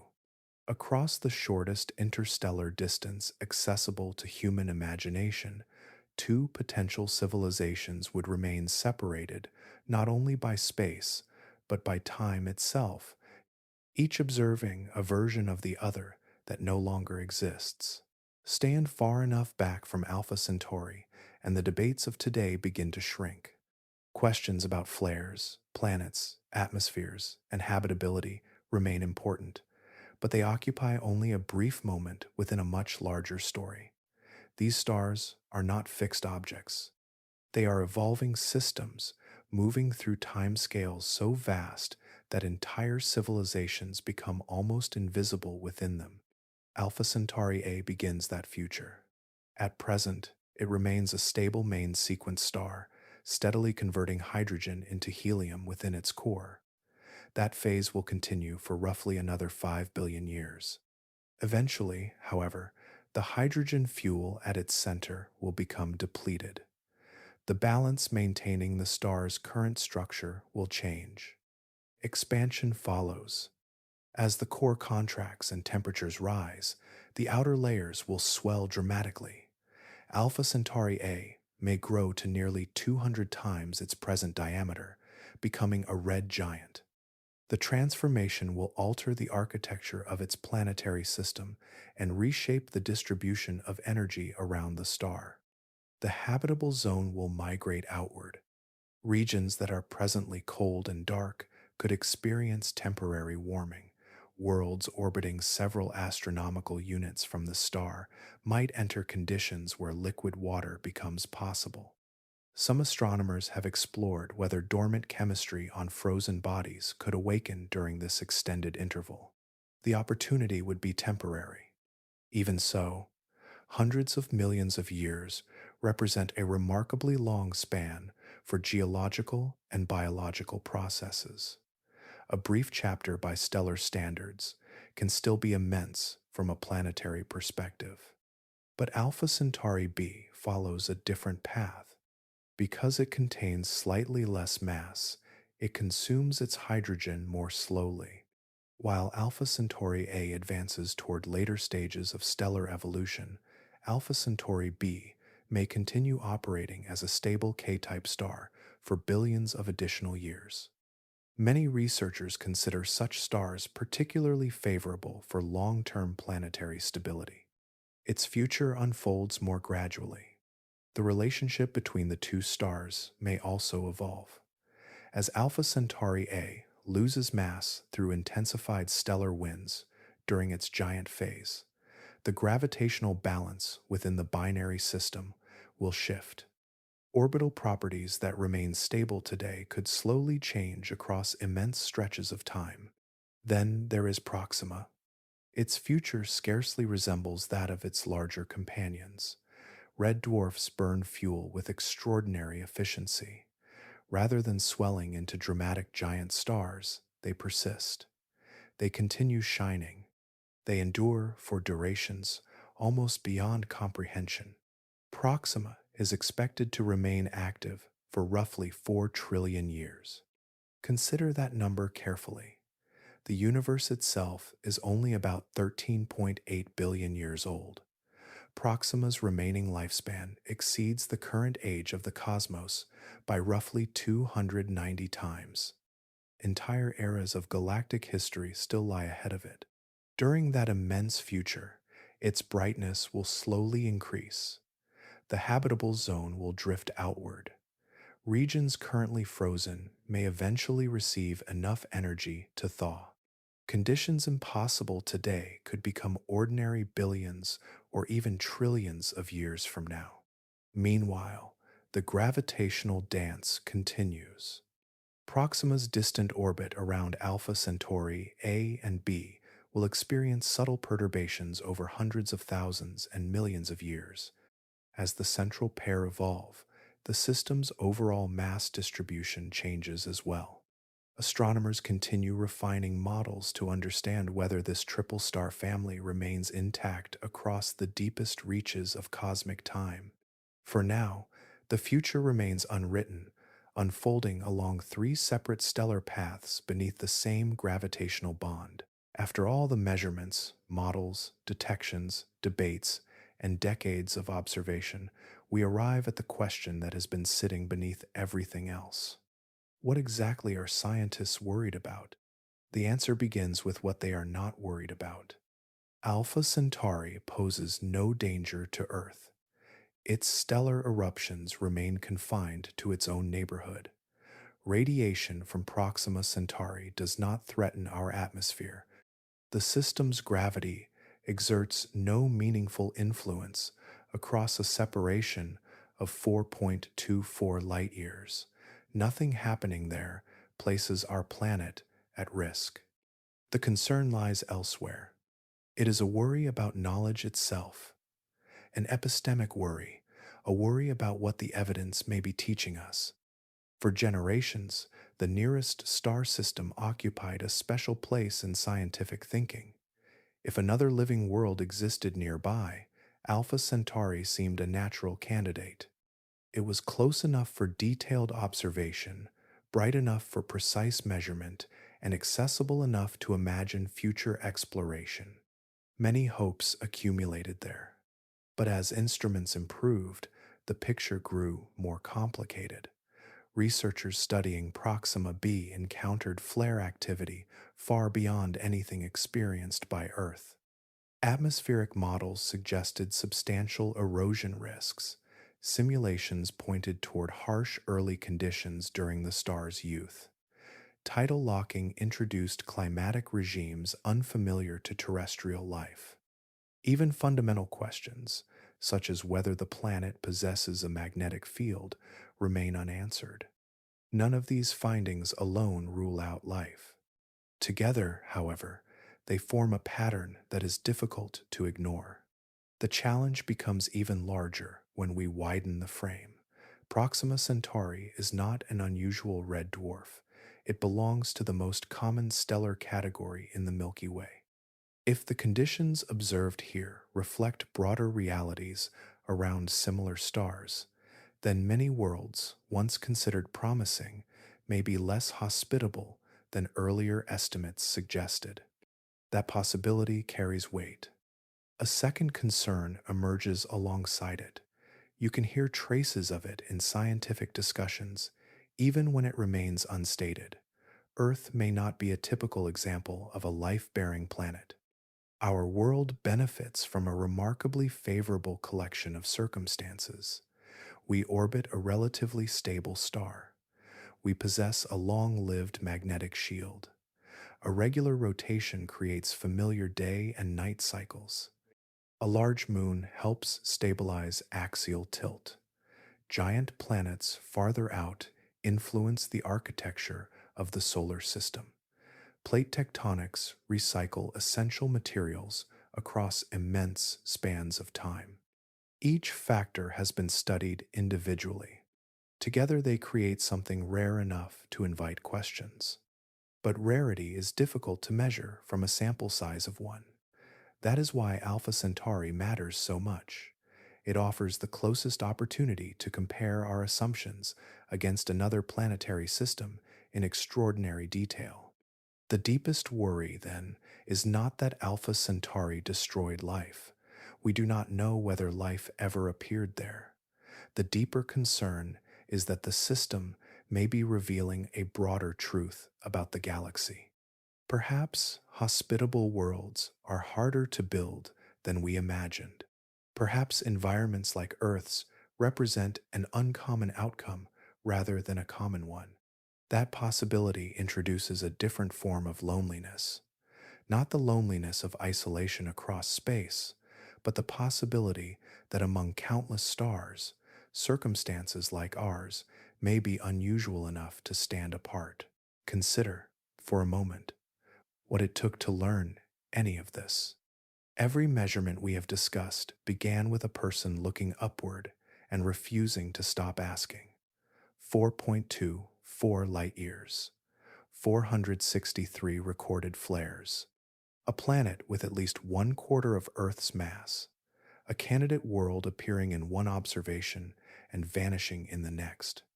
Each number emerged from years of effort, layers of technology, and countless attempts to extract meaning from faint traces of light crossing interstellar space. The machinery behind those discoveries is extraordinary. Across remote deserts, radio dishes sweep the sky with patience measured in decades.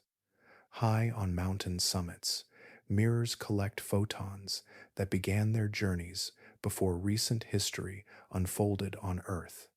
Far beyond our planet, at the second Lagrange point, a location where gravity creates a delicate balance, the James Webb Space Telescope studies worlds too distant to visit and too faint to see with human eyes alone. Some instruments detect motions slower than a walking pace. Others measure changes smaller than a fraction of a percent. Together, they represent one of the greatest technical achievements our species has ever assembled. Yet, for all that precision, the nearest star system has offered something unexpected, not reassurance, complexity instead. The closer we look, the more intricate the picture becomes. Questions that once appeared simple now branch into dozens of smaller uncertainties. 20 years ago, Alpha Centauri occupied a largely imagined space in scientific discussion. Today, we can model atmospheric escape, estimate orbital architectures, track stellar eruptions, and debate the chemistry of distant worlds with remarkable specificity. But certainty remains elusive. That is not a weakness of science, it is the point of science. Knowledge rarely arrives as a final answer. More often, large uncertainties are replaced by smaller, sharper ones. The boundaries of ignorance retreat, yet they never disappear completely. Each improvement in understanding reveals details that were previously hidden. Alpha Centauri has become an example of that process. The deeper significance reaches beyond astronomy. Beneath every observation lies a question larger than any individual planet or star. We are trying to understand whether life is something rare or something common, whether biology emerges whenever conditions permit, or whether it depends upon an improbable chain of events. The answer changes how we understand ourselves. If life exists elsewhere, then living worlds may be woven into the structure of the cosmos. Humanity becomes one expression of a much broader phenomenon. Our history remains important, but it no longer stands alone. A different possibility also remains open. If Earth is uniquely fortunate, if countless conditions aligned here in a way that seldom occurs elsewhere, then every forest, ocean, microbe, animal, and person becomes part of something exceptionally uncommon. The value of life does not diminish under that possibility. It grows. Alpha Centauri has not resolved this question. No telescope has carried us that far. But among all the stars visible from Earth, It remains the nearest place where the universe allows us to ask it with evidence rather than imagination, and where the search for an answer has already begun. Look down for a moment, away from neighboring stars and distant worlds. The most important planet in this story is the one beneath your feet. For most of human history, Earth was treated as the baseline against which everything else would be measured. Oceans, atmosphere, seasons, magnetic protection, and abundant life seemed like natural features of a planet. Only recently have we begun to understand how many separate conditions had to align for this world to become what it is. Earth circles a relatively stable G-type star at a distance of 1 astronomical unit. That distance places our planet within a temperature range where liquid water can persist across immense spans of time. Just as important, Earth rotates once every 24 hours, preventing one hemisphere from facing the sun forever while the other remains in perpetual darkness. A familiar rhythm emerged. Day follows night, night follows day. Life evolved within that cycle for billions of years. Another piece of the puzzle arrived during a violent event roughly 4.5 billion years ago. A Mars-sized body struck the young Earth, ejecting material that eventually formed the Moon. From that catastrophe came an unexpected form of stability. The Moon acts as a gravitational anchor. Its presence helps limit large variations in Earth's axial tilt, the angle at which our planet leans as it travels around the sunday. Because that tilt remains relatively stable, seasons repeat in recognizable patterns over geological timescales. Organisms can adapt to those patterns. Ecosystems can persist through them.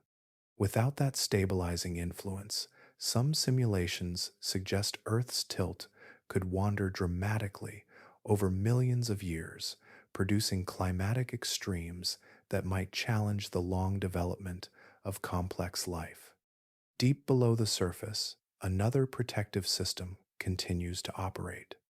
Earth's partially molten iron core generates a magnetic dynamo, a process in which moving conductive material creates a global magnetic field. That field extends far into space, forming the magnetosphere. You cannot see it, yet it has been shielding the atmosphere from the solar wind for billions of years. Charged particles streaming outward from the sun are diverted around the planet rather than directly eroding the upper atmosphere. The surface itself is also unusual. Earth remains the only world in the solar system with confirmed active plate tectonics. Vast crustal plates drift, collide, separate, and recycle material into the mantle below. This movement helps regulate the carbon cycle, which in turn influences long-term climate stability. The system never stands still. Farther outward, Jupiter contributes another layer of complexity. Orbiting at roughly 5.2 astronomical units, the giant planet reshapes the trajectories of countless objects moving through the solar system. Researchers continue debating whether Jupiter prevents more impacts than it redirects inward, but its gravitational influence is undeniable. None of these advantages were guaranteed. Each depended on specific events, compositions, timings, and interactions. The moon's formation, the persistence of a molten core, the presence of liquid water, the operation of plate tectonics, and the architecture of the solar system all emerged through contingent processes rather than necessity. That realization changes how we view Earth. It is no longer merely home, it is evidence. The nearest star system has shown us worlds facing challenges that may be profound. Against that backdrop, our planet appears less like a standard template and more like a successful outcome among many possibilities. The closer we study other worlds, the more remarkable the one we already inhabit begins to seem. Some scientific questions are answered within a career, others require something longer. The relationship between humanity and Alpha Centauri belongs to that second category. It is no longer a discrete project with a beginning, middle, and end. It has become an ongoing vigil, a continuing act of observation carried from one generation to the next, sustained by the understanding that the final answer may arrive long after the people asking the question are gone. You can see this time scale already unfolding. The extremely large telescope will come online and reveal details currently beyond our reach. Its observations will resolve some uncertainties and create entirely new ones. The Habitable Worlds Observatory, if completed as planned, will push the search further. Radio arrays, optical observatories, and space telescopes will continue collecting data year after year, adding precision where ambiguity currently remains. But the work will not stop there. Long monitoring campaigns are already measuring Proxima Centauri's behavior across seasons, years, and decades. Each flare contributes another point to a growing statistical record. Each observation slightly sharpens our understanding of the environment surrounding the nearest known exoplanet in a habitable zone. The accumulation is gradual. Breakthrough Starshot represents the same mindset on an even larger scale. If the concept ultimately succeeds, the people developing it today may never see the information returned by the probes they helped design. Their efforts are directed toward a future they will not personally witness. Science often works that way. The engineers who launched the Voyager spacecraft in the 1970s could not know their machines would still be sending data nearly half a century later. Researchers constructing major observatories today cannot predict which measurements future generations will consider transformative. They build anyway, trusting that knowledge gained tomorrow justifies work begun now. Alpha Centauri rises above the southern horizon each year as it always has. Long before modern astronomy existed, people watched those stars cross the night sky.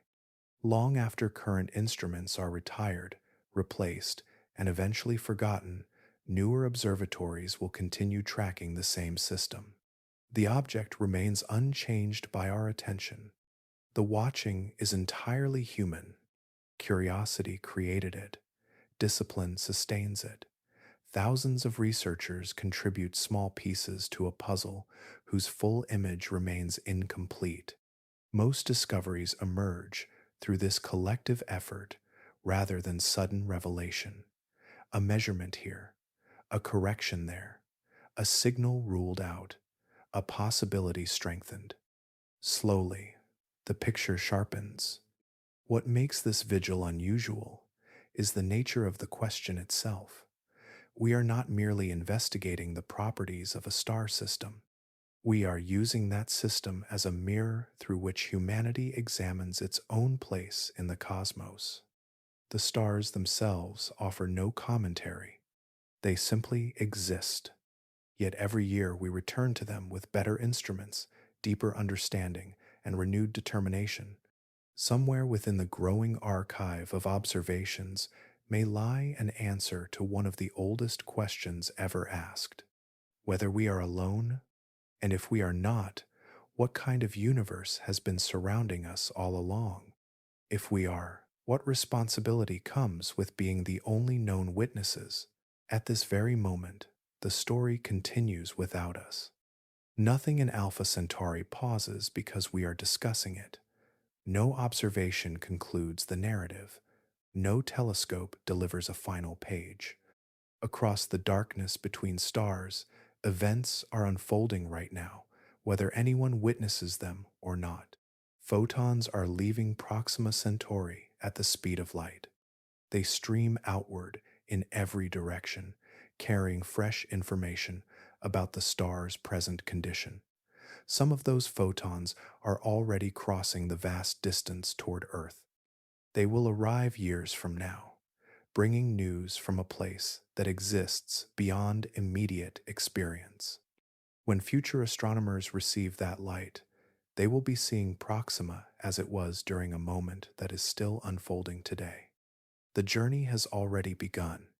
Elsewhere, radio dishes and observatories remain at work. High in the Atacama Desert, instruments continue collecting data from the nearest stellar system. Each observation extends a record that grows more detailed with every passing year. Patterns emerge gradually. Flare frequencies become better constrained. Models improve. Uncertainties narrow. The process never stops. Around the world, engineers are pursuing challenges associated with interstellar exploration. New sail materials are tested, laser technologies advance, miniaturized electronics become more capable. Problems that once belonged entirely to science fiction are now treated as engineering questions awaiting solutions. Progress arrives incrementally. Researchers studying the candidate world near Alpha Centauri A continue examining the evidence. Archived observations are revisited. New measurements are compared against older ones. The possibility remains unresolved, balanced between confirmation and rejection. Somewhere within future data may lie the observation that finally clarifies what is orbiting the nearest sun-like star. But another stream of light is moving as well. Signals from Earth are spreading outward through space. Radio transmissions, radar pulses, and countless electromagnetic emissions continue expanding into the surrounding galaxy. The evidence of our civilization is traveling away from us at light speed, crossing the same distance that separates our world from Alpha Centauri. Every second carries those signals farther. Whether anyone receives them remains unknown. Physics can describe their journey with extraordinary precision. The existence of a listener cannot yet be measured. That question still belongs to the future. Yet the search itself has changed something. Humanity no longer looks toward neighboring stars with imagination alone. We look with instruments capable of measuring planets, atmospheres, temperatures, magnetic activity, and orbital motion. The nearest star system has become a place of investigation rather than speculation. And still, the deepest answer remains beyond reach.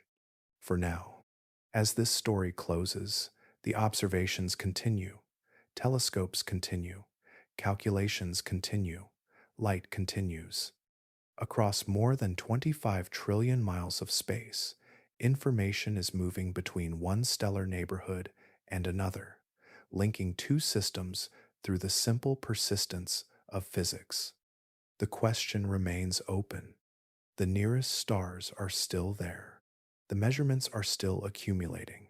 And somewhere in the darkness between Earth and Alpha Centauri, countless photons are still traveling, carrying tomorrow's discoveries toward us even now.